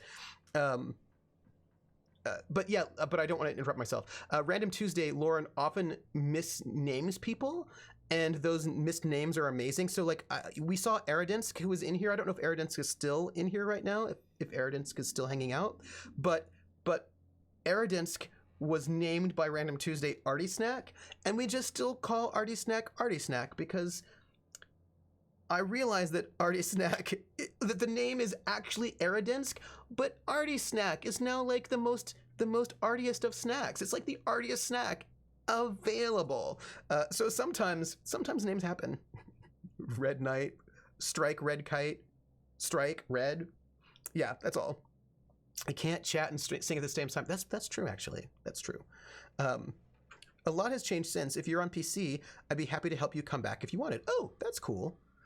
Are they also all out of bubble? Yes, they are. If you just let us give them 8 instead of 4. So, no, just 4. 4, because there are 4 players. So you can each give them 1 extra. But the thing is, now I can just give them lots. Like now I can give them compels and see how they feel about it. Like that's the economy. Give them moments to compel themselves. Give them options to let bad things happen. Oh, there's a thing that happened which I was really excited about. Well, there are a bunch of things I really enjoyed from the last game, which I will talk to you briefly about in a second. But GURPS. So Icepenny says, so that means everyone can give them 4 points just to top them off as solidarity from the Janus resistance, and that, in my case, resisting all the cakes. That's a good resistance. Oh! A visitor? What an unexpected surprise! Please, come in. Come in. I'm getting real bad fight or flight right now. Watch your step. People ain't this friendly outside city walls. Thanks, Nyoka. We're armed to the teeth. What's he gonna do? Kill us with generosity? Poison us? That's the spirit. Now come in. Make yourselves comfortable. Let's just be to the point, shall we? I'm looking for a man named Braxton. He supposedly came by here. I'm afraid we don't get many visitors out here. The Raptidons and Marauders scare off all but the boldest. I don't... And if you've braved them, you must be exhausted. Why don't you stay for dinner? No. Remember when I said about the poisoning? No. Because I bet the dinner is Braxton. There's probably cannibals. I'm just gonna say that this is like a nope. We're listening to Nyoka here. But we're gonna be like, GURPS. Never trust welcoming weirdos in the middle of nowhere. They're always cannibals. Krellin, again, brain share. That's all. They can also build up points during downtime. They've got some options. And there's a thing they haven't done yet, but I'm excited to sort of get there. Just not working that tasty Schwarzwälder Kirschtorte is getting me anytime. Oh, it's one of your favorite cakes. I like a good Schwarzwälder Kirschtorte, but I really love the classic traditional Augsburger Zwetschgendatschi, which is like people call it a plum cake, but it's neither a cake and they're not plums. Which Augsburgers will be very insistent that this is not cake and these are not plums, and they'll get very mad at you if you confuse them. And Zwetschge are not actually plums. They're they're not quinces either. They're a kind of a plum that I don't think you can get very easy in the United States. They're they're a kind of a plum, but they're a special kind of a plum that are like a little pointier and yeah, but like you can like anyway, and it's a whole thing. People have details about stuff. What do you think this is, Frankenfurter's place? Yes. Jez is not a fan of Soylent Green, not at all. Meatloaf for dinner. Yeah, they're like little oval plums, right? Like the Zwetschge are like little oval plums, and because they're not plums, they're Zwetschge. The Augsburger are like, don't call this a, because people will say in German plum cake is Pflaumenkuchen, and people will be like, oh, that's a Pflaumenkuchen, and they'll be like, no, it is not a Pflaumenkuchen because these are not plums, these are Zwetschge, and that's totally different. And also this is not cake because like of some other small detail that makes it not a cake, and so they get very intense about that. And I think, well, it's more because it's not so the also trucks are totally not cars, right? People get very invested in these things, and it's not a cake, whatever, because it was invented during the 30 Years' War when Augsburg was under siege, right? Because Augsburg was under siege at one point in time because the 30 Years' War sucked for the Germanic lands. And it was a long siege, and they were running out of food, and they didn't have enough food to make a full-on cake. So Zwetschgendatschi is not like a cake like you would think about it. It has a very thin, kind of like, it's not exactly like, but like if you could imagine kind of like a pie crust at the bottom, but not, maybe a little more like a torte. So it's got like a little thin crust on the bottom. I mean, not that thin, but it's kind of like it's like a thinner sort of crust on the bottom, but it's not a cake. They will tell you that. They get all mad about it. They get all mad about it. GURPS. But I'm gonna find out what he has to say. I'm sure I would remember something like that. Murderer. Now, quit fretting yourself about that. Make yourself at home.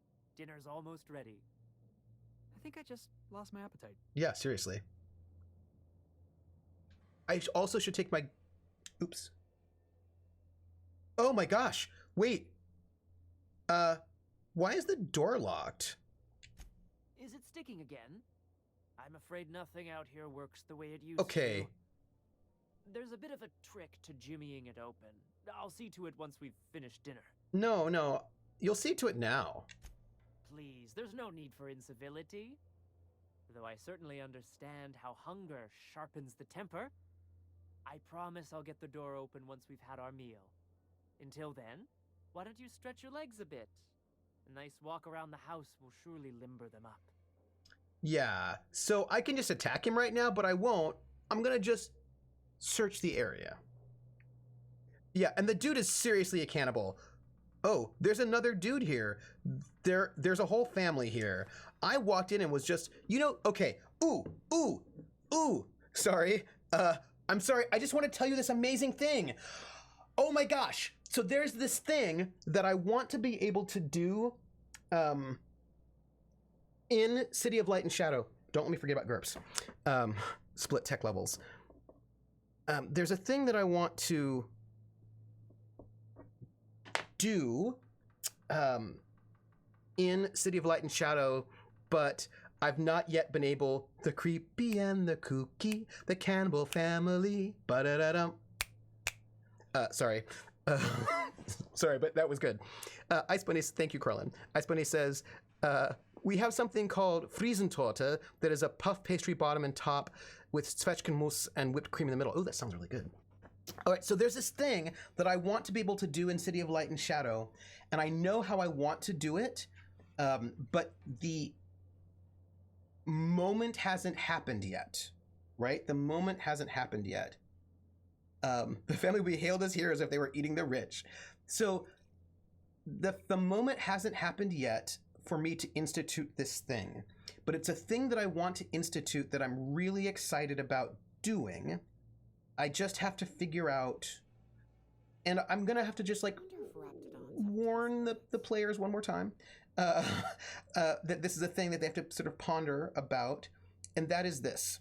Okay, so there's a reality show called, which I recommend. I recommend it if you haven't seen it. It's a reality show. It's called like Churchill's Secret Agents, like the next crop, something like that. Like it's like Churchill's Secret Agents. Like the word "new" is in there.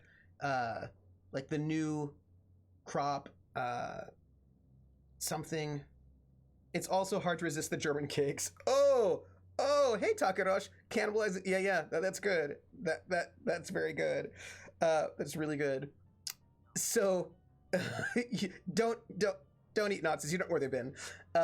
So, in this reality show, it's like only like maybe 6 or 8 episodes. It's on Netflix if you want to watch it. I recommend it. It's like Churchill's Secret Agents, The Next Generation. I don't know, something like that. Anyway, if you look for Churchill and Secret Agents, you should find it. And what happened was that the SOE, which is the secret, it's the organization that trained the agents that dropped them into the occupied territories, the British organization, their training manuals have been declassified. And so this particular reality show got a bunch of volunteers, it's British, to go through SOE training, because the SOE trained civilians to go and become secret agents and drop them off into these places. And so I love all of this in chat right now. Don't eat the Nazis. They're kind of rotten. And Volpus like, don't eat the rich. They're full of too many chemicals. There is a different name for this show in the UK versus the US. There is.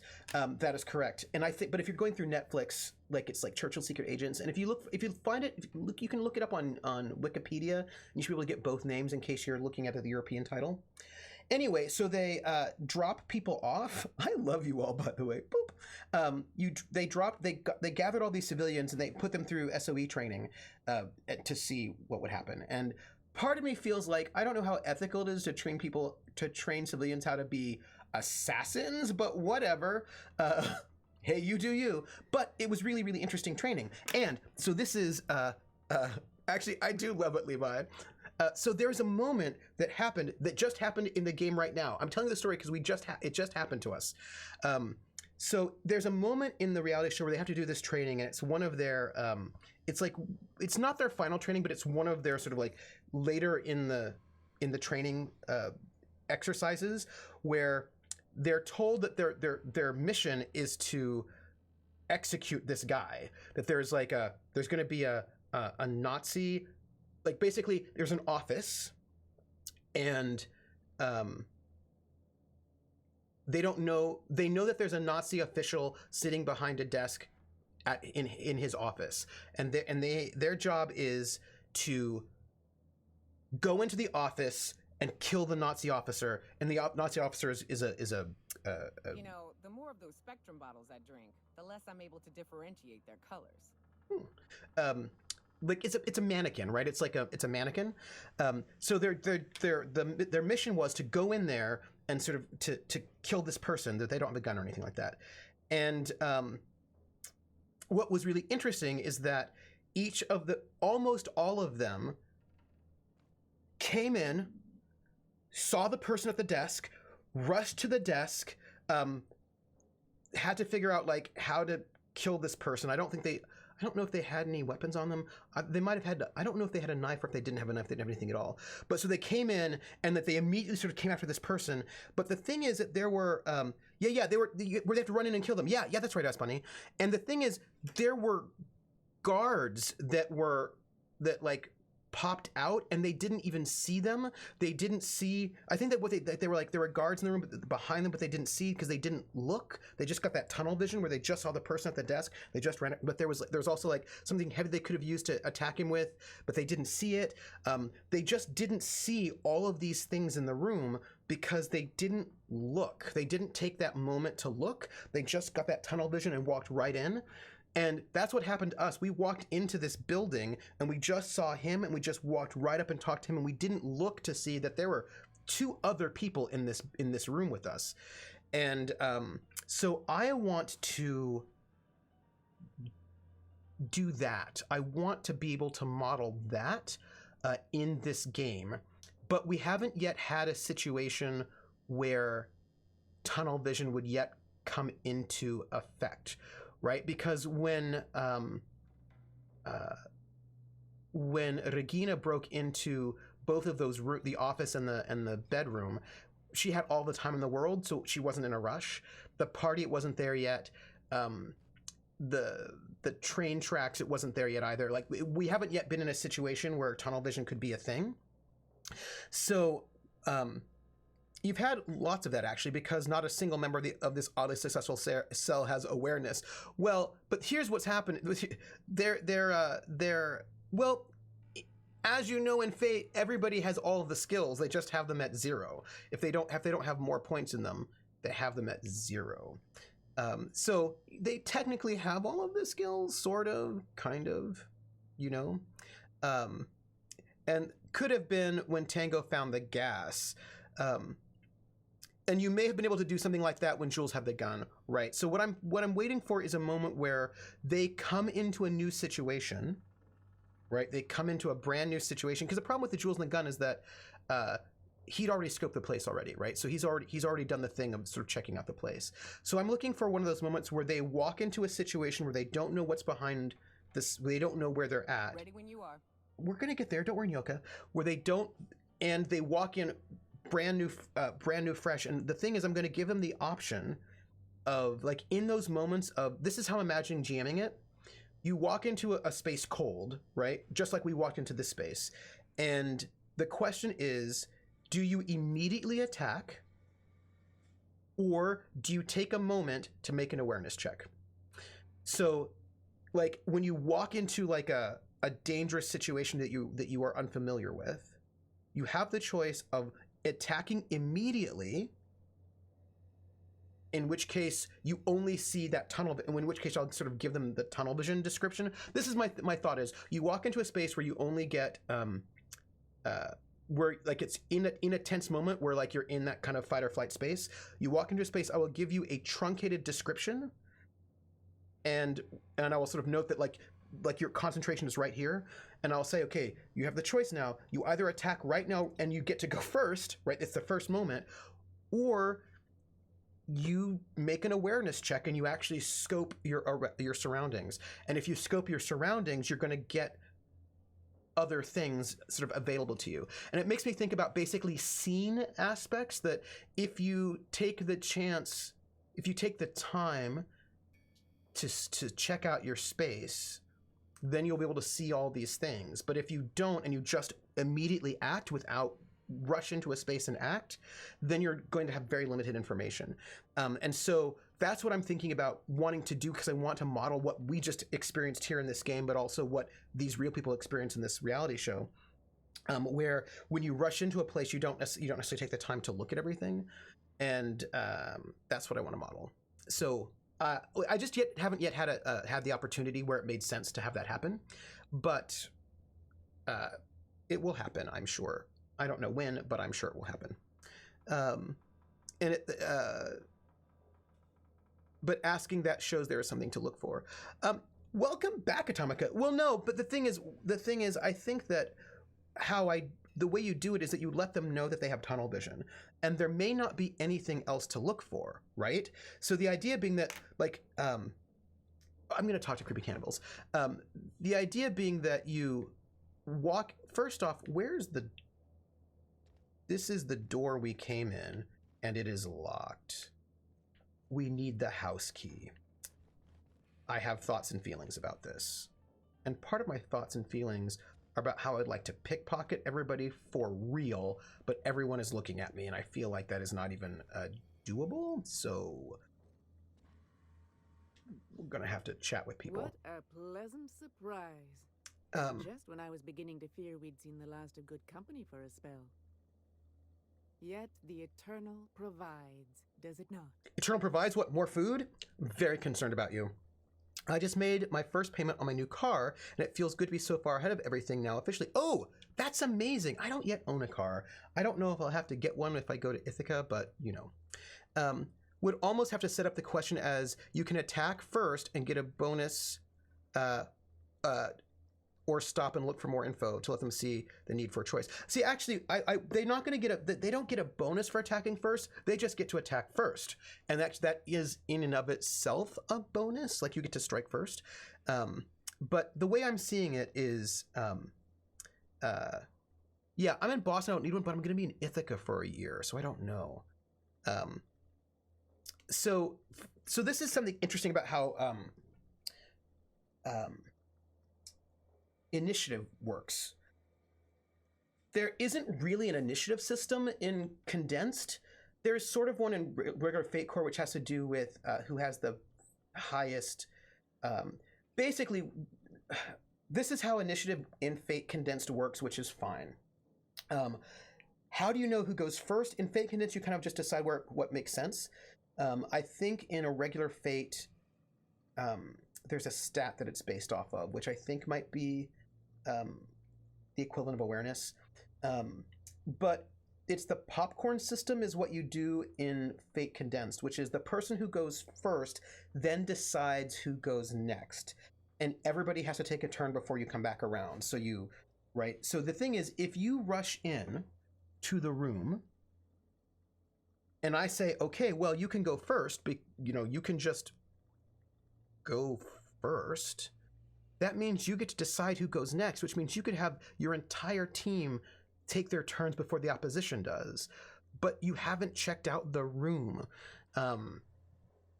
Although although I would still let them go first, but they just wouldn't attack first. They could then sort of observe if they wanted to. But I think that what it would be is I would give them the tunnel vision. I'd have to describe tunnel vision to them. And the thing is, there might not be anything else in the room, but I think that I think it's going to be about description. And I've been thinking about this for a couple of months about how to describe tunnel vision in a way that gets the sense. And part of it's going to have to be about urgency in language, short words. It's going to be about how I narrate it. It's going to have to be about narrating a tense, I have ideas about how to do it, how to narrate this moment of tension and tunnel vision. And then making it clear that they see their target, but that they don't see anything else in the room really besides impressionistic senses. Like there's a desk. Anyway, I'm thinking about how to do it well and to sort of let them see that let them understand that they have tunnel vision and that pounding in their ears, while then giving them that moment. It is now your choice. Do you just jump at the person right away before anyone can make a sound or anyone can do anything? Or do you want to take a moment to assess your environment? And the thing is, there may not be anything to see if they assess, nothing of immediate, because there may not be anything of immediate impact, right? Like if there's nobody else in that room, then maybe you don't need to spend that time assessing. You can just go for it and there'll be no negative consequences. But if it turns out actually the secretary's in the room there as well that you didn't see because the secretary's on the other end of the room, then actually maybe assessing is good. So I think it's going to be about how to describe the scene. So for me, this is a GM description skill thing that I'm working through at the moment. And I've got ideas about how to do it in a way that will be visceral and exciting, but it hasn't yet come up in game. So that is the thing that I'm working on. And I was just thinking about it because it just happened here. And I was like, I'm going to say, if you're so eager for company, why live all the way out here? The Eternal does not desire that we huddle and hide, crowded in by walls. We all share the spark of the divine, and we were made to spread it across the stars. Out here, we are free. And even apart from society, the universe provides for us, as your being here proves. Yeah, because you're cannibals. And Bar Garwin says, you also have to make sure that the fact that you are asking doesn't tip them off too much. Right, and the way that I get around that personally is that I ask every time, not just when there's something there. Right, so for example, and this is actually, it's interesting because this is actually against a lot of narrativist game philosophy, very explicitly, and I'm doing a thing that is very explicitly not what you're supposed to be doing in Fate, just for the point. So according to, but if your players don't metagame, then it's not as important. And my players are very good at not metagaming, but I also, but there is a metagame. Ooh, how do I put this? I'm doing two things because I'm not a narrativist GM. I can do it, but that is not where my heart lies.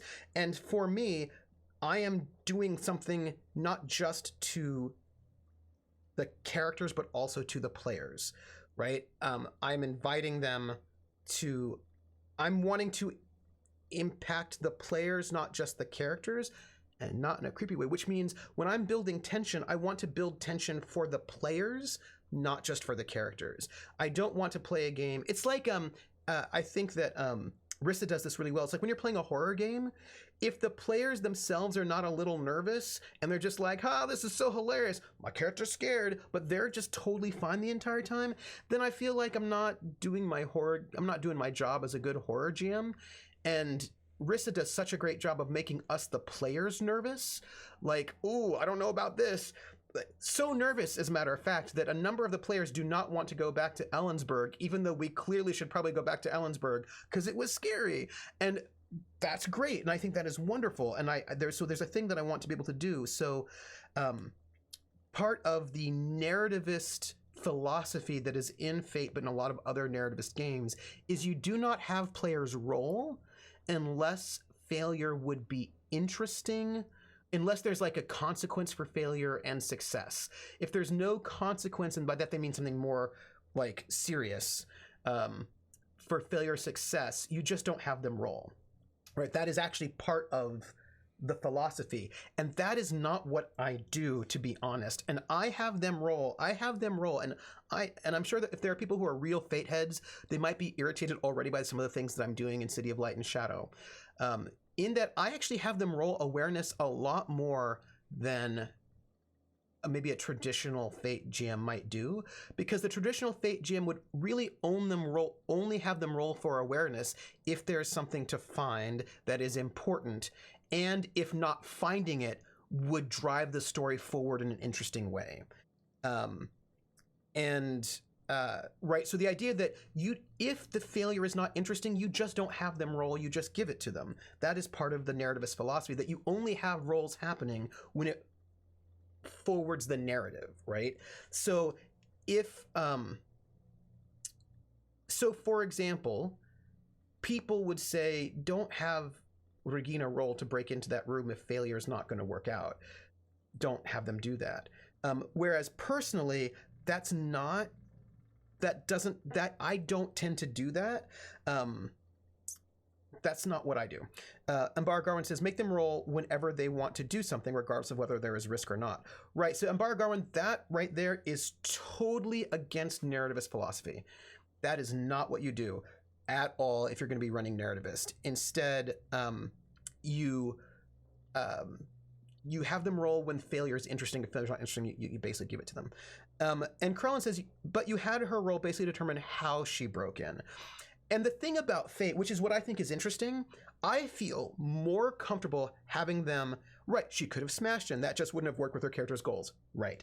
So for me, this comes into how I like to play, which is why I'm actually not narrativist in that way. And I like, what I like about Fate is that Fate lets me do the things that I'd like a little bit more. So for example, I am going to have them roll a lot more. I'm going to have them roll a lot more, to be honest, and for a number of reasons. And one is because in Fate you can always fail at a major cost. Well, that's actually not true. I could say that there's no option there, but failure at a major cost is an option in the game. So her rolling to break into that room, she failed. That doesn't mean that she can't get in necessarily. She could have broke in a way which makes it obvious that she broke in. That was an option. That was not an option she chose, which for me is what I'm all about in games. I want the players to have those choices because I want to see what they do. I want to see how they deal with things, right? So for Regina, somebody's watching me and I have no privacy. Whoa, I always feel that somebody's watching me. Tell me, is it just a dream? Huzke the First, welcome in. Welcome in. Player agency is always, and the thing is, I'm not even necessarily about failing forward. You can also just fail. That's also fine with me.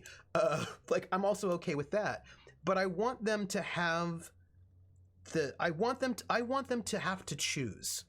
Basically, I want them to have to choose in certain ways. I want them to have, and it's not just about like, ooh, player agency, which I'm also all about heavily. I'm into player agency. I'm really into it. But also, yeah, player agency. Do you know what I mean? Like, I want you to have to decide, are you going to, because here's the thing, that person, like, she was like, okay, I could force this lock, but then he's going to see that's not going to work, so I'm not going to make that choice. The name game. Come on, everybody. I said, now let's play a game. I bet you I can make a rhyme out of anybody's name. The first letter of the name, I treat it like it wasn't there. And then a B or an F or an M will appear. And then I say Bo at a B, then I say the name, then banana, fanner, and foe. And then I say the name again with an F, very plain. Then a Phi, Phi, and a Mo. And then I say the name again with an M this time, and there isn't any name that I can't rhyme. Strike red kite, strike red kite, right, strike red kite, Bo, bike red kite, banana, fanna, fike red kite, Phi, Phi, Mo, Mike red kite. Strike red kite. Woo! Strike red kite. Thank you so much for the sub. This was your first sub, which means it was my first time name gaming you, which means I had to really think about it, but I got it. I got it. I was there. I was there. Thank you so much. It is much appreciated. I really appreciate that. That was so good. Oh, yes. Would a Nat 1 mean the enemy sends a fleet of U-boats to patrol the local forest? Well, I mean, we have to sort of think about how that goes. Jared says, I actually saw a homebrew rule for D&D where the GM rolls player death saves behind the screen so no one knows how close to death someone is. I think it adds some interesting tension. Oh, that's interesting. Oh yeah, JF. And what's fascinating to me was that the warp system over the edge, the first iteration, not the new edition, which I don't know what they do, but in the first edition, they had a recommendation that the GM tracks all player hit points and not tell the players how many hit points they have, just describe how bad the wounds are and let the players respond to that. And that's like for people who really want immersion, like that's like real immersion gaming, a lot of bookkeeping for the players. I have not done it because I'm like, I'm gonna let I've got a lot of bookkeeping already, but I mean, it's interesting. I think that's an interesting thought. Yeah, so the thing is, I think it's entirely possible that Regina could have decided that it was not worth it. Whatever the costs were not worth it to get into that room, but she decided they were worth it. So, and I don't know, like maybe she would have, and it's interesting because she took the failure, right? She took she tried to convince that the person working there, and she took the failure for the boost. And I was like, okay. And I was like, this boost she's going to get is going to, what the boost is. And for me, this is me playing a little bit different from Fate. Fate tends to make you want to tell you what the boost is ahead of time. But for me, I kind of wanted to let the boost emerge from what her next thought was. And since what her next thought was to try to sort of lockpick again, I was like, okay, well then what we can have there is that this could be like she got the key from the person, right? So, but she also could have killed that person or knocked them unconscious and then stolen the key. Like, there's a lot of things she could have done. And the question just becomes, if you really want to get through this door, what are you willing to pay for it? Or are you going to decide that what you're going to have to pay to get through this door is not worth it? But it was worth it for her, so there you go, right? But it ended up not being too bad. Oh, thank you, Rissa. I roll my player survival checks for whether they get lost in TOA. Oh, that's interesting. So the thing about JF was with the gun was I thought was really great was that in the end, what happened was not a roll. It was not like there were some rolls in there, right? In those moments, but in the end, whether or not JF was going to shoot that guy or not was not down to Stiver rolling against Tango and vice versa. it was a compel. I said, okay, Stiver, you want to sort of pull on you want to complicate this and make him not do this thing by pulling on his aspects and all of that. Okay, offer him a fate point for it. Because when it's a fate point on offer, the player always has the choice to say no or not. And I really loved that. That was something that I really liked. So it wasn't just I roll to convince you, you roll to resist, and you fail the roll. But it was, and like we can do that, we can get all in there. But because it was player versus player and it was such an important moment, I felt like it was a compel. And I felt like because it was a compel, that then leaves the other player the choice to accept it or reject it. And that leaves ultimately player agency with the player in ways that I think are important, because that was an internal choice, right? Which is my whole problem. One of my main problems with what happened with Kobold is that Kobold's GM is not about it is about what happened, but it isn't just about what happened. It isn't just about that Kobold had played a sexual assault for laughs without lines and veils and without an X card and not paying attention to his players being uncomfortable, which is a huge problem. But for me, it is because Kobold consistently, multiple times, regularly takes away player agency. This was the most obvious and big and like clear example of it. Yes, so Kobold had an idea of what he wanted to happen, and the player had little to no say in it. And this is what I would actually make my player video about. The video about was this one moment. For me, one of the big problems that I had a problem with the whole thing, but one of the problems, which is like for me indicative of a larger jamming problem, is that when he does this sexual assault, he then says, and your character has an orgasm and it's the best experience your character's ever had. We go from describing a sexual assault to saying then, and your character liked it. And that moment right there, dictating how the character feels, is a core foundational GM red flag that I think is really problematic. It is important to me, is part of my GMing philosophy, other people can disagree, whatever you want to do, is that players control their character's interiority. Barring mind control or something supernatural, players control how their characters feel. And that I, as a GM, cannot tell you how your character feels. That is not a thing I can do. I can tell you this character that you see, this NPC is attractive, but I can't tell you that you are attracted to them. I can tell you that this NPC makes a seduction roll against you and is successful, and you fail your will roll, but I cannot tell you how you react to that. I cannot take your ability to control your character's interiority away from you. That is my value as a GM. And the problem I have with what happened and the way the conversation is going right now is that people are saying, oh my gosh, the problem is that he didn't have safety tools. He didn't have an X card. Yeah, that is a problem. But even with an X card, that he still would have done that. And I don't know, because it was so abrupt that the players would have had time to even react to it in that way. Then the next problem, people will say, well, the problem is that he had a sexual assault in the game. There should never be sexual assaults in a game. And I was like, well, I know games that have had sexual assaults in them and that people were all about it and were really excited to explore that. So I don't think that sexual assaults in and of themselves should never be in a game. They should be talked about and all of that.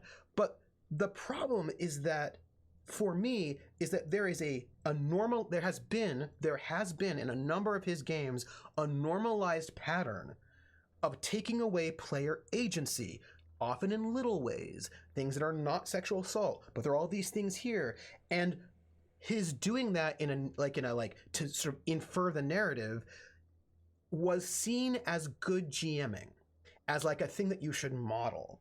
And that idea that you're able to violate the player's agency, not the character's agency, but the player's ability to have authorial control over their character's interiority, for me, is part of that pattern that leads you to that end point. I think that when he said, and your character liked it, that was the biggest violation of the player. Because you can have an assault on a character and have that not be a violation of the player. But dictating that the character, taking the character away from the player in this way, in the middle of something so terrible, and saying that the character liked it, is such a profound violation and so terrible, and part of a larger pattern that I think a number of GMs do all the time. And I think that it becomes really that's a thing that I feel really uncomfortable with, and I think that I want us to talk about that. I want to talk about player control over character interiority in also small ways, because I don't want to sort of trickle up into this other stuff. Strike says, it's an RP red flag to me. Tell me what I see, what I hear, give me the sensory input, let me decide what I feel about it. Yes, 100%, 100%. That's like really where I'm at. And I think that this is like the explosive, really obvious problem, but I feel like there are other problems that are of the same style, right? And Embar Garwin says, always discuss mind-altering effects in safety discussions before the game also. Yes. Yes. And also, I mean, I have also thoughts about mind control as well. Strike says, I saw it a ton in LARP. Oh, my character makes you feel X. No. Your character makes me see X. How I feel is my call. 100%. 100%. Krellin says, the only time you can ever tell a player how they feel is if they fail a save against mental manipulation power, but the player still gets to decide how the character deals with that new feeling. Yes. And also, for me, it has to be something supernatural, right? Because, like, I would never say, this player rolls, rapport against you, right? So last night, our Gestapo agent, I don't think actually made the roll, but that can happen later. Let's say our Gestapo agent makes a roll against, and actually this did happen a little bit.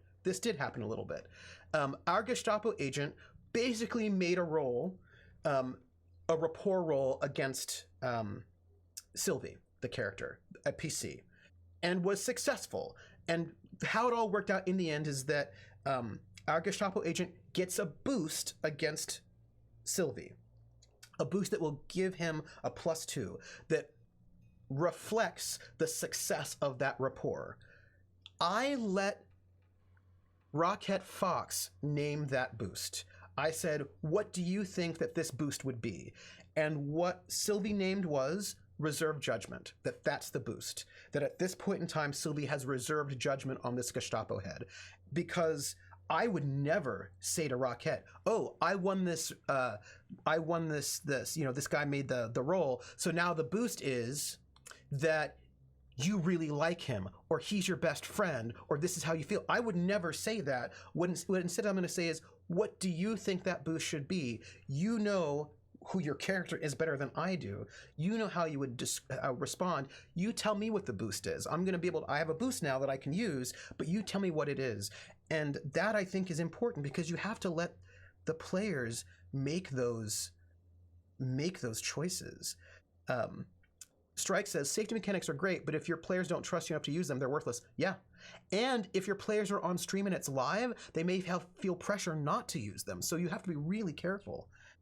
Exactly. That's Levi sort of noting there's a whole, an additional layer that happens from pressure for wanting to be professional.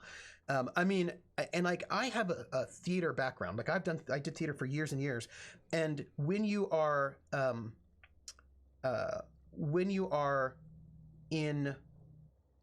trained as a theater person, you are trained that the show must go on and to go through a lot of things. I was in a show when I was 13, and I was the star, the lead of that show. And in the very first scene, and because I was the lead, I was in every single scene of the show. There was not a scene that I was not in. And in the intermission between the first and the second half, I had to do a quick change, so I had no time to do anything else besides just change my costume and then go back on stage. And in the very first scene of that play, I sliced my hand open on a prop that was a prop had broken. It was a sword. There was a sword that had these 3 crystals on the hilt, and the bottom crystal on the hilt sort of flew off in that very first scene. And I was like, oh well, whatever. But it actually it wasn't detached from the hilt. It actually broke. So there's a shard of this crystal that I didn't see, and it sliced open my hand. And I did the entire play bleeding.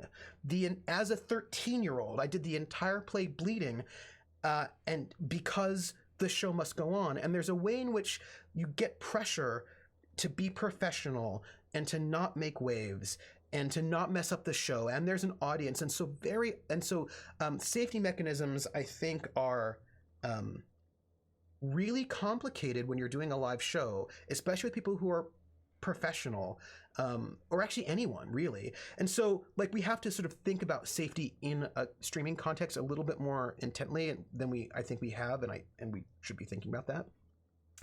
And Bar Garwin says sexual assault should at least be telegraphed in warnings before and during game, especially for an audience.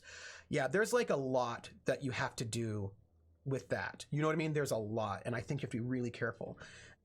Jer says, I like to think I do manipulation right. What are your thoughts from my VTM game, Trooper? Strike says there's vampires a lot to unpack. So what I would think is 2 things. One, VTM is a game that you go into it knowing that there's mind control powers, first off, right? So there is already within the universe a bunch of stuff that you already, there's also a bit of a, you have some heads up over what's happening in that game before you join it. But then the next thing is, I've always felt that you did mind manipulation. So when you join that VTM game, you've already agreed a little bit to being in a game that has mind manipulation. But then I feel like you've done it respectfully. I never felt like, as a player, I was being disrespected or taken away. I always felt like you did it in a way that felt respectful to me. Yeah. And so there's a question about GM fiat removal agency versus DICE removal of agency. And I think what's really interesting about that is that I think that they are different because DICE at least have fairness, right? The GM just saying it out of hand feels really uncomfortable. I just don't think a GM, for me, I don't think as a GM has the right to just say this is how your character feels. I think there are certain physical things, I think nausea you can do if it's physical, if there's some kind of thing that will make your character, but even then I'd give them a will roll to see if they can actually resist the effects of the physical effects. But I think that DICE are something that the players have control over, even though they're DICE. But I also think that it is up to the players, unless the DICE mechanics are very, very specific, to be part of the process of interpreting the results of those dice. So,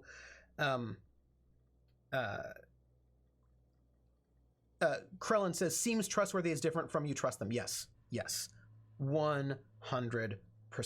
100%.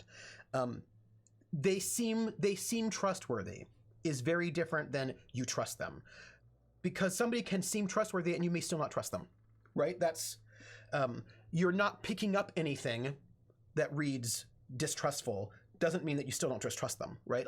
I know people who and I think that becomes really important to think about that. And I think when it comes to DICE, there are DICE systems. There are systems that have very specific and explicit rules for what happens when a die roll fails or not. And when you agree to play in that system, which you may not, you know that. So for example, in D&D, you do not get a defense roll. So that's a thing you have to know, but you have AC. Okay, that's a thing you know. And if somebody hits you in combat, they roll combat damage, and that damage is going to take off your hit points. We know that's what happens. that's how the dice work. You agree to be in that system, and so that becomes part of buy-in.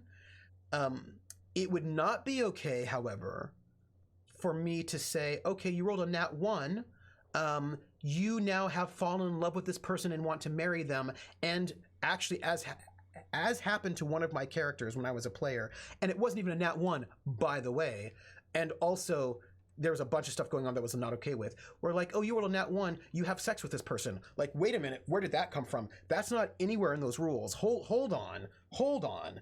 None of that. Like, that's like the dice, but that's not the dice. That's the interpretation of the dice.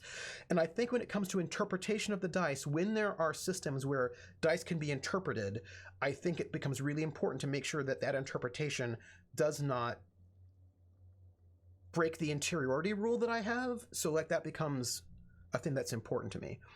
And Bar Garwin says, even if it's just D&D, discuss the limitations on things like command, suggestion, and Gaius. Yes, 100%. Like, we have to have those conversations. Strike says, to me, it seems like the difference between no means no and enthusiastic consent. We may say the former is the rule, but that puts pressure on the person who's not certain. Yes. The latter ensures that the person wanting the thing takes responsibility and ensures it's all good. Yeah. And I think that that's also really important. Enthusiastic consent, and there are ways to do that even with charm person. There are ways to have enthusiastic, because here's the thing: the character doesn't need enthusiastic consent. The player needs enthusiastic consent. The character can be stabbed with a knife. The character can have all sorts of things going on, but the player needs enthusiastic consent.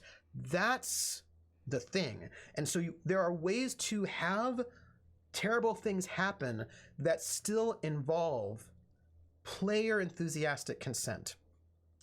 And I think that Last Night on City of Light and Shadow is a good example of that, in that Regina's character is a lesbian. Right? She is not attracted to men. She does not want to have sex with men. She does not like having sex with men. That is not her sexual orientation. She had sex with a guy she did not want to have sex with, really, so that she could murder him. And this guy's a creeper. And he wanted to have sex with her, and she had sex with him, and she didn't want to have sex with him, really. And because she wanted something. And what I would say is, what happened was, mechanically and from a GM perspective, is that the entire scene was driven by Little Red Dot.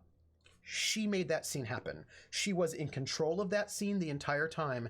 I mean, there are dice things that are going to happen, but like, he hit on her at the party and was like, why don't you come back to my place? She could have said no, and that would have really been it. You know what I mean? But she was like, sure. And as a GM, I was totally fine with them not having sex, right? Like, that scene did not have to involve them having sex at all. He was like, we're going to go and play chess. We're going to see how this goes. She could have killed him before they had sex. She could have not had, like, there was all sorts of things that could have happened that did not involve her character having sex with that guy. But Dot was like, no. So I basically put the agency and the control over that on Dot.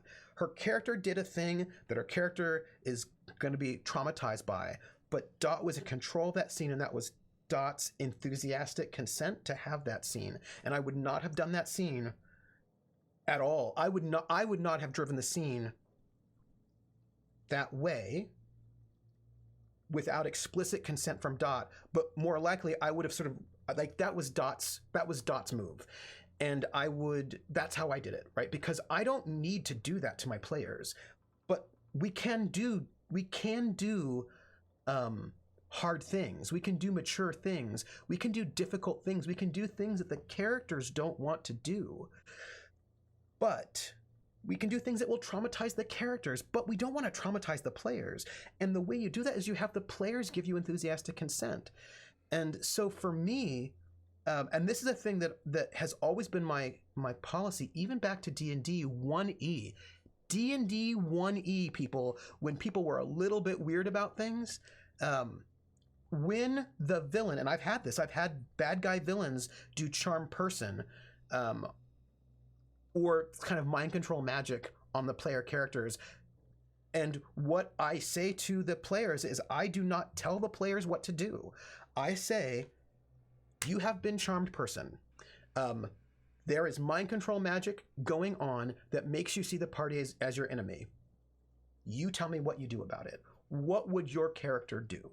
I don't tell them what to do because I don't think I actually don't think that's how mind control works. I don't think that's how charm person works. I actually do not feel comfortable using charm person like some kind of puppet manipulation, because I don't believe that, right? That's not how I see that spell at all. But I think even if it were mind control in that kind of puppet manipulation way, I think it's important, even in that situation, not to take agency away from the players. The character doesn't have agency anymore, but the player needs to retain their agency. So for me, I just tell the player, I said, hey, player, this is the mind control, like your character is mind controlled. We've already had a discussion about mind control. These are the things that the bad guy says to you.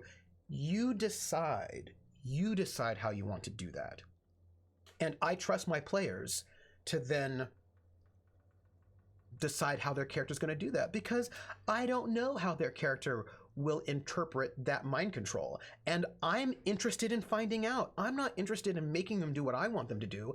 I want to have as much fun finding out what happens as the players do. And so I want my players to have that agency to decide. And here's the thing. The truth of the matter is, if you have really good RPers, they will be more vicious than you will ever be. Like if you're mind controlled and the villain says, my mind controlled minion, I want you to take out the players. You let them do what they're going to do. And maybe they will resist and find ways to around it. Or maybe they'll go full in and be like Machiavelli and do all the destruction. I don't know. But whatever it is, I want that to be the player's control of that matter.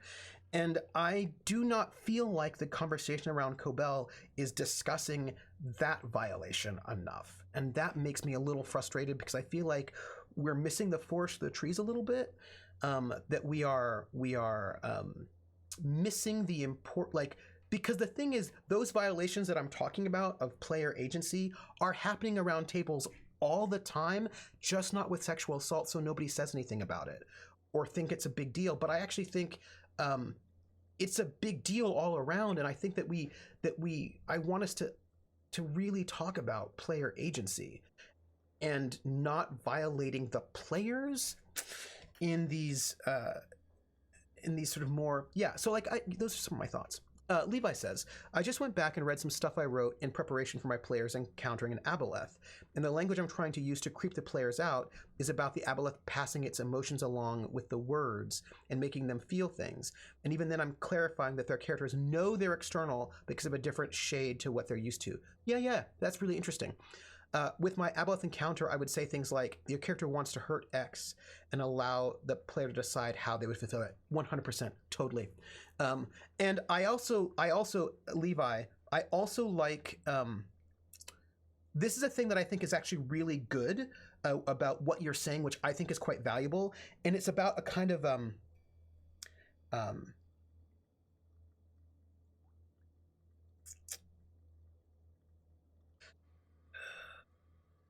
respecting of player agency in a way.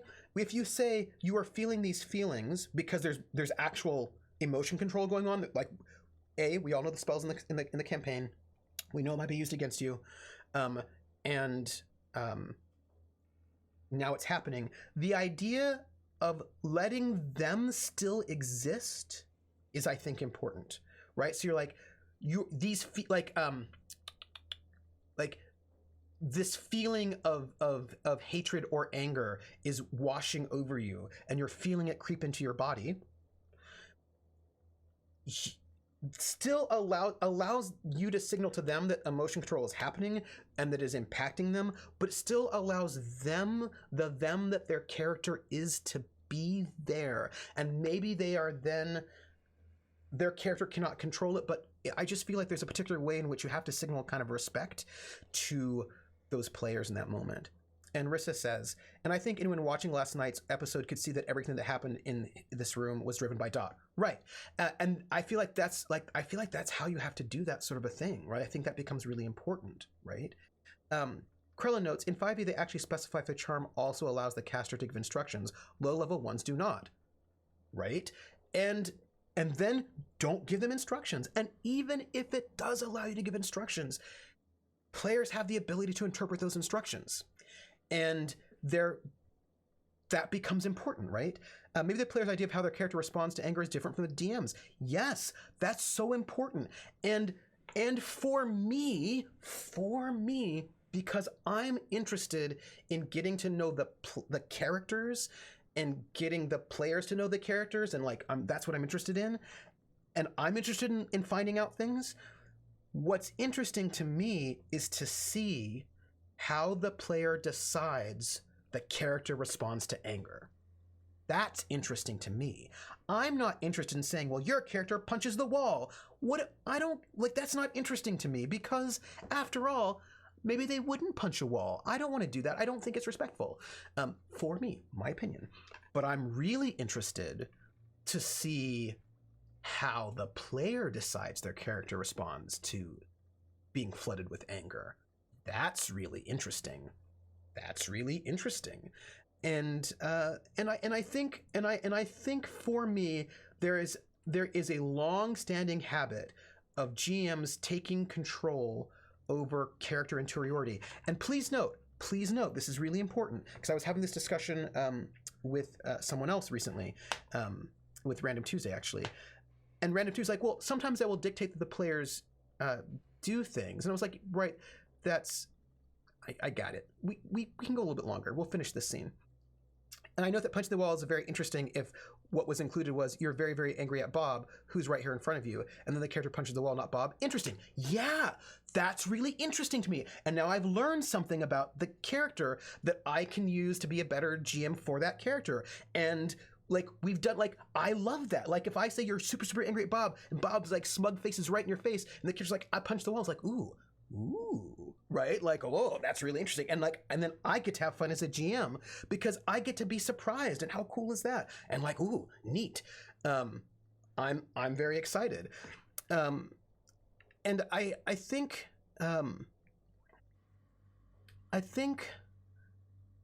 there's not an, oh yeah. So about where, right? So for example, this is a thing that GMs have to do for pacing.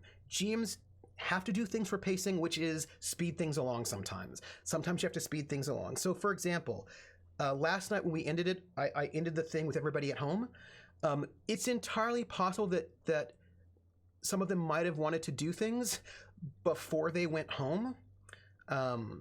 Like I could have imagined, it was pretty clear to me that Tenga was going back to Sylvie's. Jules might have done something, but I gave him the opportunity multiple times to see if there was anything else he wanted to do before it was all leaving time, and he was like, no, so it's fine. So I basically narrated them all at their homes.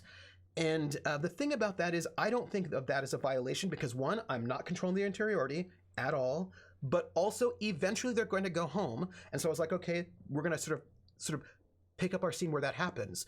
But also, if somebody had said, as people had did, like Rocket was like, oh, I was like, okay, so winding up the party, people are gonna leave, and Rocket's like, oh, I want to say something to Jeanette. And I was like, fine, because you can jump in, because I'm just fast forwarding to moments, and I'm super happy to pause and like let you jump in and do a thing. That's fine. And I don't think that fast forwarding to a moment when we're all like, it's going to be 2 days later. Is there anything you want to do in those 2 days? No. Okay, let's pick it up when we're at the cafe or wherever, at the cabaret, the club. That's not taking away players' agency.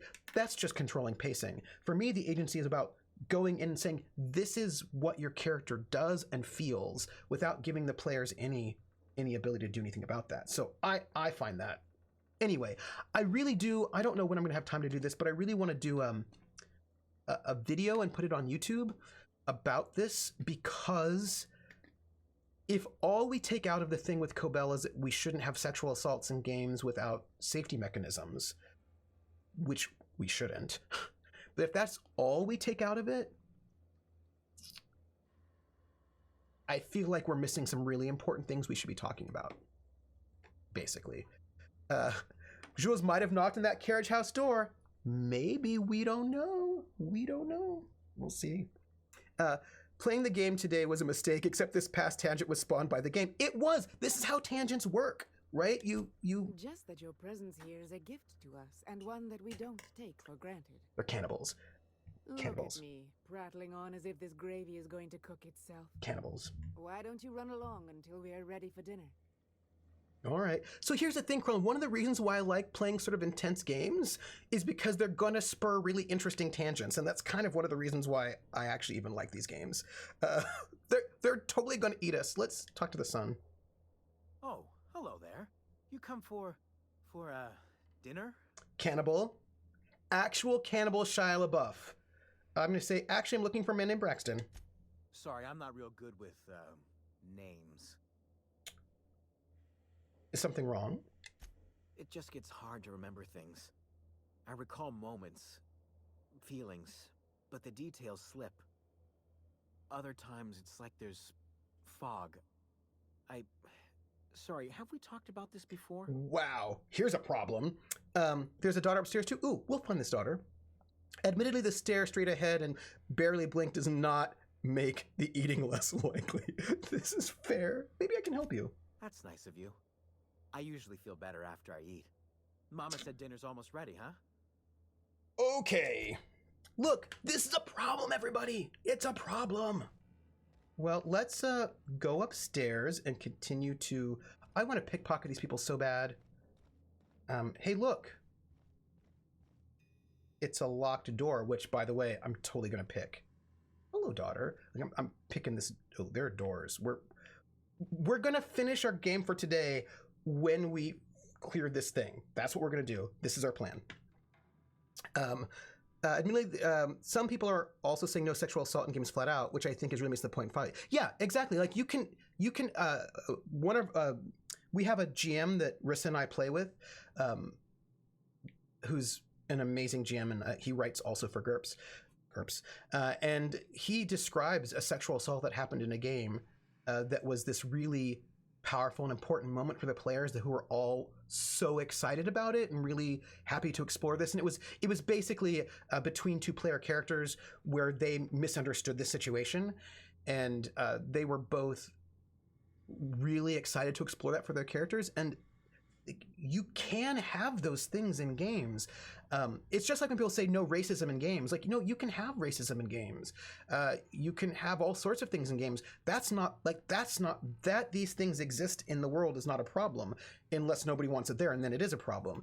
It's about, that's right, Stacy was on the PCs and the PCs were teens, right? And I think that it's an error to say, oh, what we've learned from this is that you can never have these topics, when I don't think that's the message. It's... Oh, hi there. Did you come to bring us more of those rocket candies? Sure, I brought some candies. That's wonderful. There was this other man who used to bring them. Not anymore, though. Oh. Ooh, what am I going to ask? I'll ask, why isn't he bringing you more rocket candies? He said they were making us sick. Mom and Papa got real mad at him for that. Really? They went to have a talk with him. Afterwards, they said he wasn't coming back again.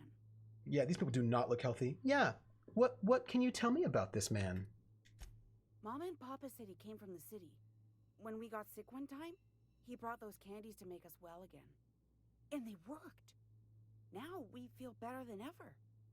Mama says they're a gift from the Eternal. Was his name Braxton? I don't know. I'm not really supposed to talk to strangers. Right, got it. Thanks. Yeah, murder. Okay. Maybe I'll see you at dinner. Probably as dinner. That's real nice of her, inviting us to dinner like that. As dinner. Yeah, no, this is like, I mean, come on. Cannibals, people. I'm gonna just close this door. Oh. Starring Edith Piaf. This is this has got some Edith Piaf business here. Come on. Levi Mather's poetry journal, private, do not read. I'm gonna read it. Also, I dropped my fork. Cannibals! Cannibals! Cannibals! It must be cannibals! Sunrise. The sun creates the horizon, as round, soft, and warm as the lump of a cysty pig. The day is fresh and alive with possibility. Trees. Ever reds rise from the ground, glistening and triumphant in daylight. They remind me that life can grow even here amidst the dust. Sky. Monarch 1 grows large and dark, like a moth. Oh, his spelling is messing up. Like a moth that eats the sky. I tried to think of words I had to describe it, but something dark swallows them too. Oh, he's not doing well. Hunger. There is an ache sharp in my stomach. Hurts all the time. Food makes me sick. Water makes me sick. Always hungry, so I can't think. Yeah, the poetry was really great in the beginning. Then it started getting distressing, and it's bad. Hi, friends. Hi, Franz. Stay out of my... No, I steal things all the time from people, so, I mean... This character is like a steely all the time... It's like a bit of a kleptomaniac. Hey. What? What are you doing in my room? Sorry, I was just looking around. Liar. You're trying to steal the last of my rocket candies, aren't you? Your rocket candies? The ones that come in a bottle with a rocket ship on it. Like the other man used to bring. That's not medicine. Oh, calm down. I'm going now. She doesn't like it when I'm stealing her stuff, apparently. So, are they just getting soda? Spacer's Choice pills, they cure all your ills. Wow. They got some problems. Yeah. What do I think they're sick with is a good question. By the way, there's a locked door that we are going to open. And then we're just going to find out what happens with our cannibals before we stop the game. And then we're going to stop the game. I just want you to know the plan. The plan is... Because then, look, because here's the thing. Then we're like, look, I get to say in the recap for this game that we finished a mission. And I feel really good about that. I'm gonna pick this lock.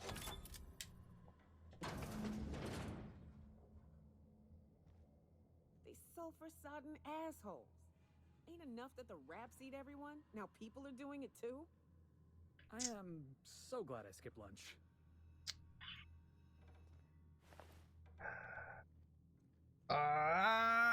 Cannibals! I'm gonna take this. That's... Yeah. Braxton Hecht, Supervisor Velma Ballard, position Pescatological Health Manager, MSI. If lost, please return to Velma Ballard, or current Supervisor of the MSI Fishery Operations in Stellar Bay. Braxton's been murdered, and there's blood everywhere, and there's also murder. Yeah. Murder. I want you to know there's been a lot of murder here today. I should maybe shut the door. Well, they're gonna... It's fine. Yeah. Gotta refrigerate. Oh, did I take the sword from his corpse? PH. I didn't. Let me take the sword. I just took a sword. Thanks, PH. It's not murder. It was slaughter for food. Maybe. Questionable. No, I can skip no items. But there is a... Where'd the daughter go? We're gonna pick this lock too as well, by the way. Oh, this is to go outside. Oh, hey, this is how we can escape. But instead of escaping, we're gonna chat with them and confront them with their evil deeds. But what's this? You're tracking blood into the kitchen. Oh dear. You've been nosy, haven't you? The murdering cannibal accuses me of being nosy. I'm gonna be snarky. Quickly, my dear. He's getting agitated. We can't let the meat spoil. Rude. Don't worry. We'll make this quick. Will you? Hi. You want some of this? Go. You know what I need to do? I need to do that. Also, this. Also, this. Oops, sorry, friend. Here, dude. I knew Monarch had monsters. I never expected they looked like people. They didn't deserve to die so clean. Well, we murdered some people, and we're gonna take their stuff now. Also, there are limbs everywhere, which, you know, also a thing. And we're gonna go is what we're gonna do. We're gonna leave. Self-defense. Yeah, no, it was totally self-defense. They decided to murder us, and they were murdering at us. There was like a lot of murdering going on, which was, I feel like, rude, and I didn't like it. Ooh, I'm gonna get donuts, everybody. Everybody, I'm getting donuts. I just feel like that's gonna happen. Is it really murder if they're cannibals and they were actively trying to eat you? See, I don't think it was. I think it was super self-defense, right? It was super self-defense, everyone. All right, let me see. We started at like 25, so we've got like 10 minutes. So I feel like that's okay. I feel like we were like, how productive were we? Oh, I remember the other thing I want to tell you. Anyway, look, I've got a lot of thoughts about the Kobo thing, and I really feel a little frustrated that people are missing, I think, some of the larger underlying issues, which is about thinking it's okay to violate your player's agency. And I don't like that. And I want to make a video about it, is what I want to do. Here's my question. My question is, can I... Ouch. I think I can get across that area, so we're gonna go back in there again. Because I want to jump at things. So, you know, so I want to make a video about it, but I also want to make a video about some other things as well. I want to make a video about player agency. I want to make a video about safety tools in streamed games and the difficulties of using them and what to do about it. And there's actually a thing. Oh, hey, no worry, Crit Twitch. But I was also a thing I was thinking about, which is interesting, is that Grimjack does a thing that I think is actually pretty good. I do want to make a video about bunnies, and so I want to think about safety tools a little bit more, and I have an idea about that we can talk about for like stream safety tools. So anyway, but here's the thing. So I want to do that. I want to do one about safety tools. I want to do one about player agency, and I want to do one about difficult topics, and I want to including, and then I want to do one on OSR versus indie. And the thing is, people are like, OSR are full of a bunch of like gross people who don't respect people's agency and they're the worst. And I was like, well, there are in...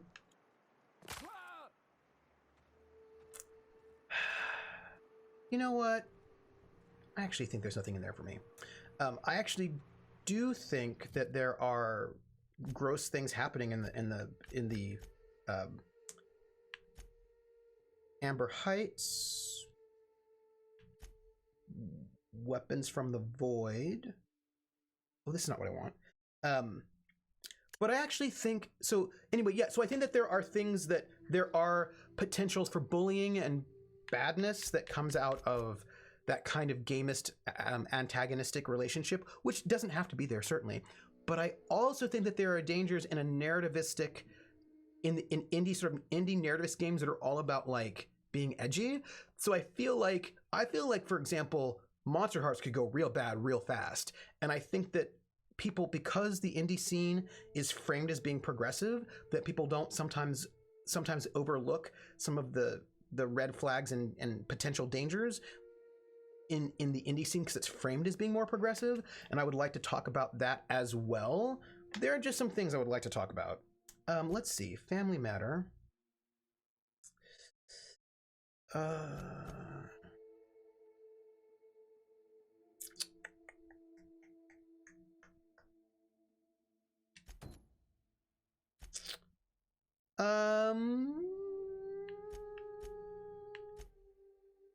Let's look at our map.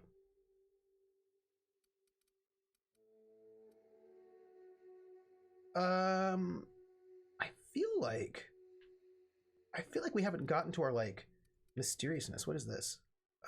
Look, hold on. Lilia hasn't heard from her agent in Cellar Bay recently. Retrieve the information he's holding on the salvage location and deliver it to Catherine, Malin, and Fallbrook. Oh, so I think we actually have to do that inside the town, right? Yes, probably.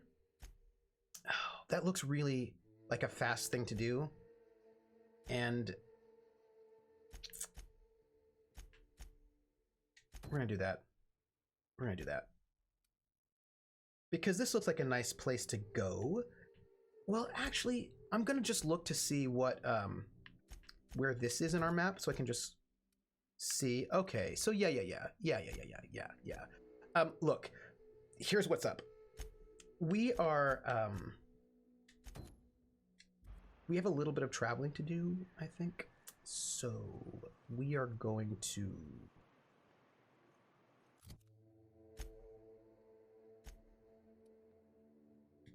go the exact opposite direction. We're going this way, I think. Yeah, we're gonna, because I think what we're gonna do right now is a thing we can take care of real fast, and I don't think it'll take us any time. So that's what we're gonna do. And it'll take us the 10 minutes before we end our stream. GURPS, yes, thank you. GURPS, there was a thing about GURPS I wanted to say. This is like a small little detail about GURPS, which is something that I would probably think about for this game. Yeah, it'll be like in and out in no time. Not a big deal. So here's what I would say. So GURPS being one of these generic games, and this is like a crunchy thing, although I don't think it's that crunchy. I think it's a detail thing, and I actually think it's pretty cool, and I like it. By the way, I'm walking down here. This seems fun. Can I go in the water? I cannot. So this is a little detail thing that GURPS has, which I like, and I think it's kind of cool.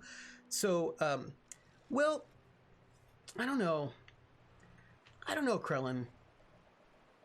I'm not going to disagree with you, but I don't know if I'm neutral on that statement at this moment, because I feel like... Hey, Myoka. I got There. some questions I've been meaning to ask you about being a hunter and all. Felix, are you reading off your hand again? Yep. We have to hear them talking. First question. We have to hear them talking. Before you kill your prey, do you ever say any snappy one-liners? Snappy one-liners? Give me an example.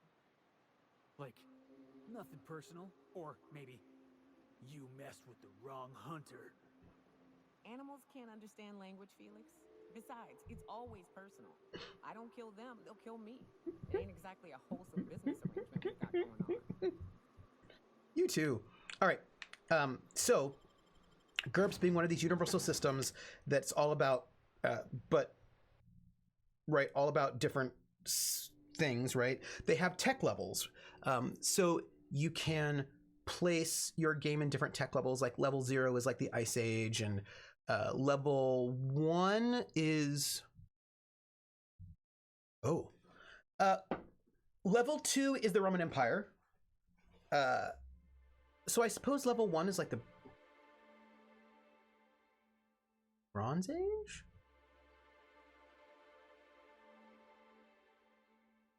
But the Roman Empire is 2. Medieval is 3. Renaissance is 4. 1 is Greece Bronze Age. Thank you, Krellin. Thank you, that is right. So 1 is Greece Bronze Age. Their banter's good, right? I like Felix and Yoka together. Their banter's good. So like 1 is Greece Bronze Age, 2 is Rome, 3 is Medieval, 4 is Renaissance, 5 is like Old West. Got a few more questions for you. Is that right? They're real simple. Don't think about them too much. Right, so anyway, it goes through time, right? Yeah, like I think 5 is Old West. No, 6 monarch prey ain't that smart. You can lure them to you by firing blindly into the air. would... Yeah, 5 is early industrialization, and they go through. And so this is what's really interesting, and this is where you get the Flintstones, right? They have because they have these tech levels, they have the ability to do what they call these kind of special split levels, where they're kind of a way to sort of model alternate alternate technology trees. So this game is tech level 5 plus something.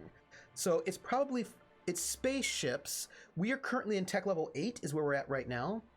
But in terms of, they've got spaceships, fast travel, they've got a lot of techie kind of things, which would probably put them at like tech level 10.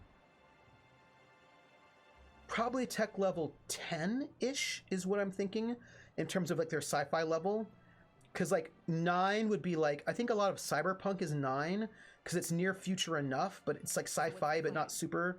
And then 10 is going to get you into like more of a sci-fi space, and like 11 is like really getting there.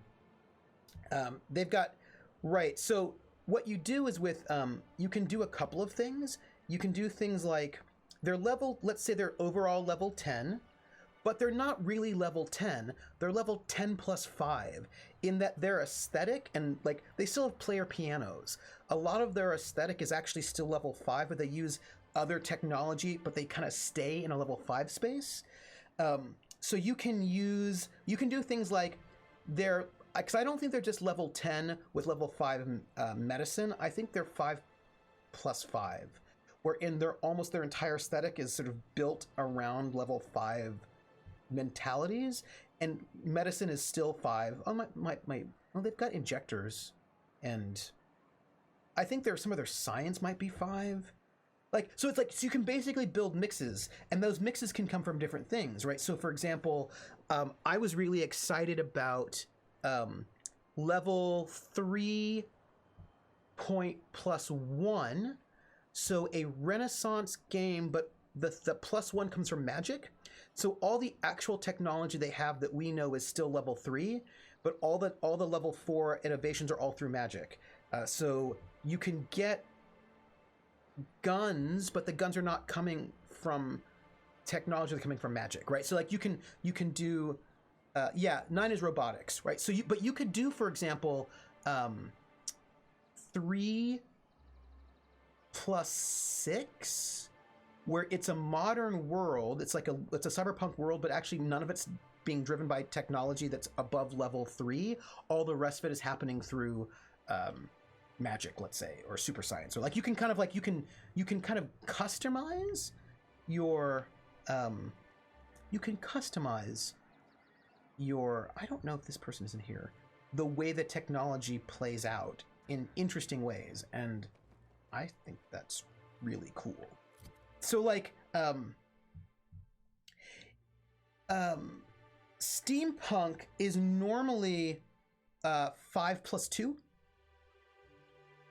right? Because steampunk is normally like a 5 is the base level, but they get technology that brings them up to 7 or 8, depending on where you're at, or 9, 7, 8, or 9. So depending on your cyberpunk, it's like a 5 plus 2, 3, or 4, right? So the first number is your base. So like their base tech is 5 for steampunk, but then they're actually functionally operating off of like as oftentimes maybe modern day. So like an 8, but they get to that 8 through some kind of alternative technology system of Steam. So I would call them like a 5 plus 3, with the plus 3 coming from Steam technology.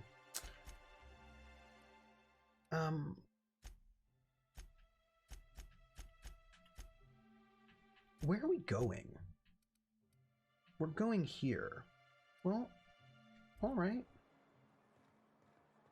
We're gonna just keep going through, and we can also talk to some people. So we're gonna ooh, guess what, everybody? We're going to fulfill 3 quests today, I think, which is gonna make us so insanely hardcore. Just hey Velma, I got your caffeinoid pill. For the record. Oh, we're here. We might as well talk to Velma. You're a lifesaver. Hope Abigail didn't give you a hard time. Hey, Velma.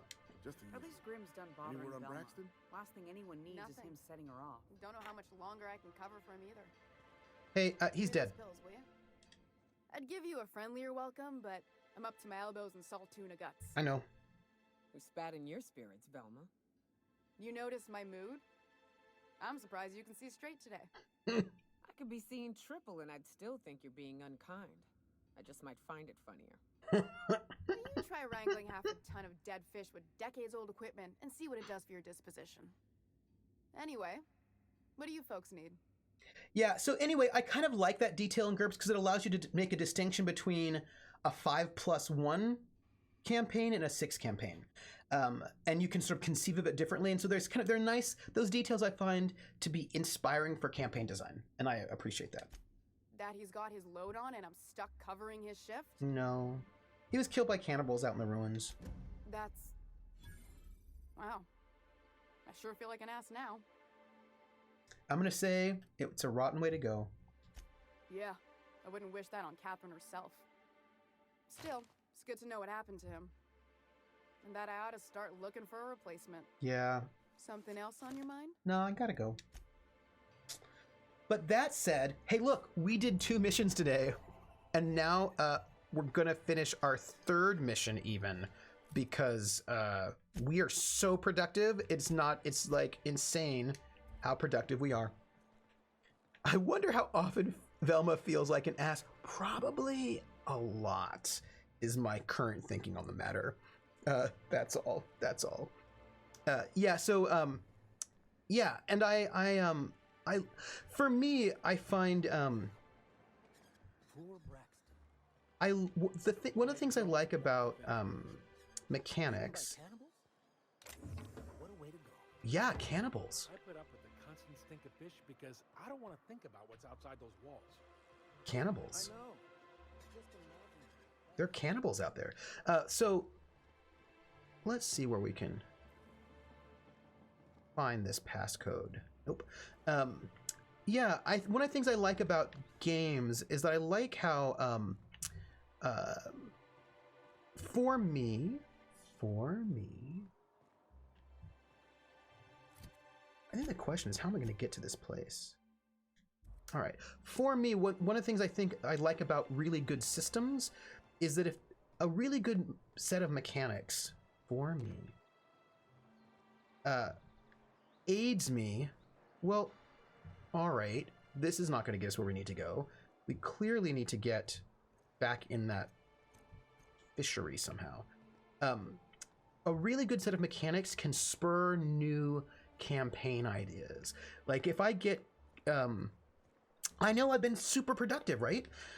If I get really good mechanics in a system, then I can often be inspired to make kinds of games or GM in ways that I wouldn't have done otherwise, and I appreciate that. I like that I don't GM the same way when I run Cthulhu Confidential than I do when I'm running GURPS. And that's one of the reasons why I like to play different games, is because I like to see what I learn when I play that game and what ideas I might have for running a game if the rules are different. Hello. Oh, hey. A crumpled note found on the corpse in Stellar Bay. Most of the text on this note is obscured by blood, but you can make out the words Lilia and the passcode Antediluvian. Let's take all of that. Let's take all of that. Folks, is anybody else noticing how insanely productive we've been? And how, like, superstar we are right now? Because I feel like nobody else is noticing how superstar we are right now. Different games require different GMing styles, says Kulan. Must be fun, but challenging to run multiple different systems. Yeah, they do. And what I think is interesting, for me at least, is that I want to play a lot of different systems, especially ones that I'm skeptical about, because I want to learn new things. I want to learn new GMing modes, and I want to be... Ooh. I hope nobody sees me. Nobody saw me. Great. I stole a thing and nobody saw me. And now I'm going to do What kind of weirdness am I doing right now? I feel like I'm doing weirdness that involves breaking my legs. It's cool.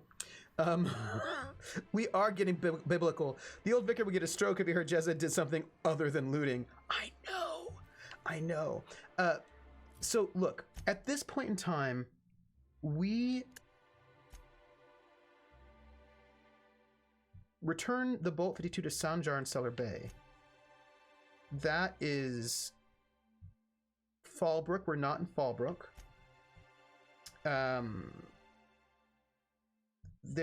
So these are the two big quests that involve us leaving town. But this one I think we can actually also clear up right now. So I think we can actually get what we do, like 4 missions done all in one day. So I feel like that's or all masquerading. Yeah, some antediluvians. You gotta watch out for them, and also some Methuselahs. I actually think that we're gonna get just like the thing is we're just setting ourselves up for, you know, all of the finishing of our missions. That's all. Here, we're gonna talk to him and we're gonna finish this up. You should know you're getting excellent reviews from across the company. Thanks. What can I do for you? You know, I found your review in a terminal in the arms building. You weren't supposed to look. I asked you to delete it. Oh. Sorry, it was already open. Oh, yes. No doubt someone else was having a laugh at my expense before you. This has been my albatross. The great shame of my career. No, I thought it was great. I give MSI everything. My work, my youth, my left kidney, and for years, I was a joke to them. You know what?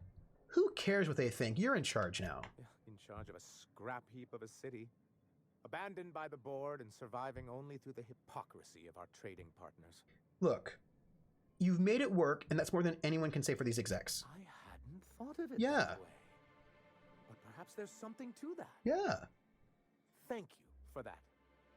Was there something else? Yes, I'm gonna now give you the thing. I found the cartridge and I deleted the data for you. Oh, yes. Yeah. I'm going to be up all night with this. All those blanks waiting to be filled, boxes waiting to be ticked. I like you. Try to control yourself, sir. I like you. Have you any idea how powerful this is? Corporations have been toppled with less. How exactly is this data cartridge going to help? What a question! Bureaucratic micromanagement is the only way anything gets done in Halcyon, and proper documentation is a key part of that. Ooh. For our part, a bill of liquidation/transfer Form 52 will protect our holdings on Monarch by temporarily assigning them to a pass-through entity once we drop our bomb on the board. Oh.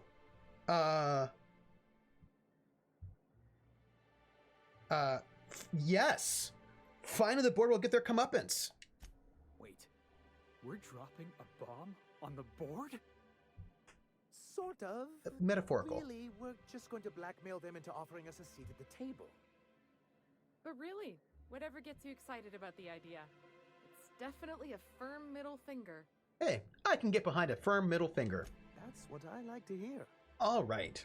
I have reason to believe that one of the other corporations is operating on Monarch, illegally and in secret. Interesting. The board just can't let Monarch go, huh? Interesting. If we can find proof, I can use that as leverage to encourage certain powers that be to accept our Bolt 52 and reinstate us on the board. Sanjur, you sly dog. I like this guy. Really think so? I do. Yeah. I admit I've been hatching this scheme for quite some time. I just needed someone capable to help me carry it out. I like you, so I'm going to be If helpful. someone is operating here, then Catherine's almost certainly supplying them out of Fallbrook. Perhaps she could be convinced to tell you where they are. I know how to... see, sounds like you know her well enough yourself. Sounds like you know her well enough yourself. That's part of the problem. She has certain ambitions for Stellar Bay, and I fear my asking her would give her the leverage she's been looking for. Don't get yourself worked up, sir. It's perfectly natural. I see you, Krellin. We really don't need to discuss this now, Celia. Oh. I just think it's super complicated. I just think it's really complicated because, yeah, I like Groundbreaker. So go to Fallbrook, get the location of an illegal corporate facility, and then... Once you, subtly work out where this corporate facility might be, Right. bring back proof of its operation. Maybe some nice letterhead. Or someone working there. That would do it. So infiltrate a secret corporate base and kidnap the staff? Sure. Easy. A foolproof plan if I ever heard one. I'll leave the execution to you. Yeah, totally. Because Emerald Bay was a system that was killing people and abusing them, and they are giving their workers equal pay, and they're giving them time off, and they're sort of trying to create a corporate, a work culture that is not abusive. And so if you could have more corporations that were not abusing people, then that would be good. Like where people actually get a decent wage and getting them eaten by cannibals. There might be some cannibalism. All right.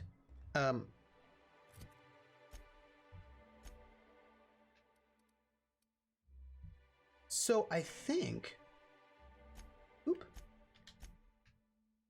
yes. So basically, I think we're actually good. And so that next time when we start, we can run off to this area where we have to go and like we basically have done a lot of good things. Okay. Did I steal their life savings? Yeah. But I got them a raise, so I feel like that like balances out. I mean, their entire life savings, everything that they own, did I steal it? Yes. Yes, I did. It fell into my pocket, but I got them a raise, so like it's totally fine, right? Krellin's like, I'm starting to think Jez isn't a good person. I'm not certain Jez is a good person either. And I worry about his influences. Do you know what I mean? Because I haven't been taking oh, that's right. I haven't been taking Parvati with me, so I'm a little worried about what influences he's going to be having. That's all. Oh. There are marauders out here again. We went through that whole thing and there are marauders. Whatever. Here, we're gonna save. Because we're gonna have to just murder some marauders when we get back. Save some data. Yes. Jezza is a chaos monkey. J'accuse. Well, he is chaotic. That is true. He is chaotic. I think if I were going to have to give him a D&D alignment, which you know I hate, I would say that he is chaotic neutral who thinks he's chaotic good. That's what I think. Here, let's get into chat. So this was amazing. He's a chaotic monkey who thinks he's a chaotic duck. Yeah, I think it's something like that. I think that's about it. So first off, what a great stream today. I had a great time. I appreciated that great conversation about labor that started us off, and then the great conversation about the incident and player agency, and I appreciate all that. Plus also, we did like 4... Anyway, I have to go feed Krellin's cat. I totally get that. I think we have to do... I think we did like four missions. I think we were like super productive. So yay. So let me do the end of the stream spiel where I tell you the stuff. I'm Trooper SJP. Hey, how you doing? Thanks for all hanging out with me. If you haven't followed and you want to follow, that's the way to do it. Right about there. Right there. Wait. There, right about there. And if we played for like a whole long time, and sure, we also chatted with cannibals for a long time, but like we were there. And then we what else do I have going on?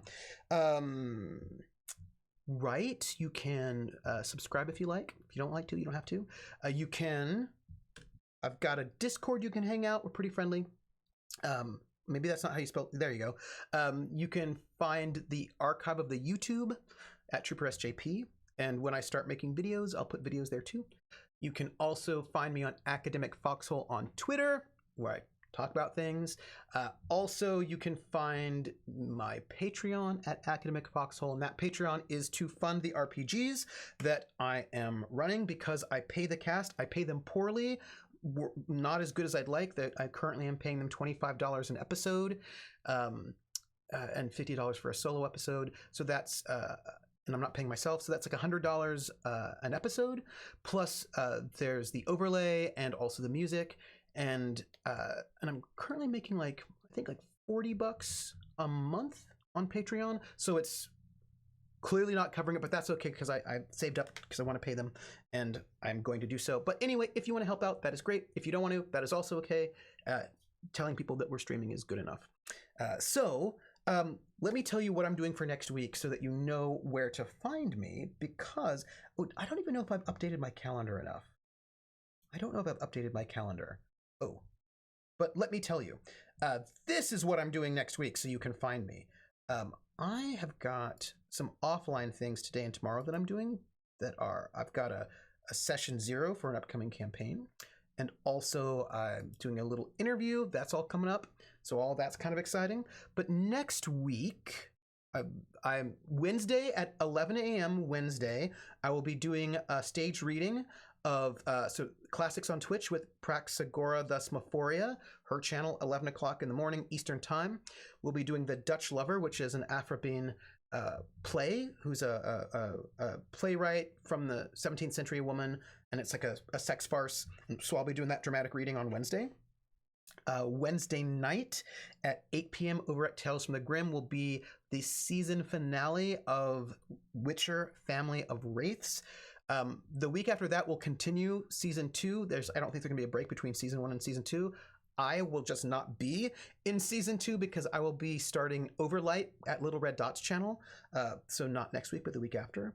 Thursday at regular time, 6 p.m. will be our Mac streaming, and I'll be doing Wandersong, which is one of the games that was nominated for the IGN Excellence in Narrative of 2019. So still on brand.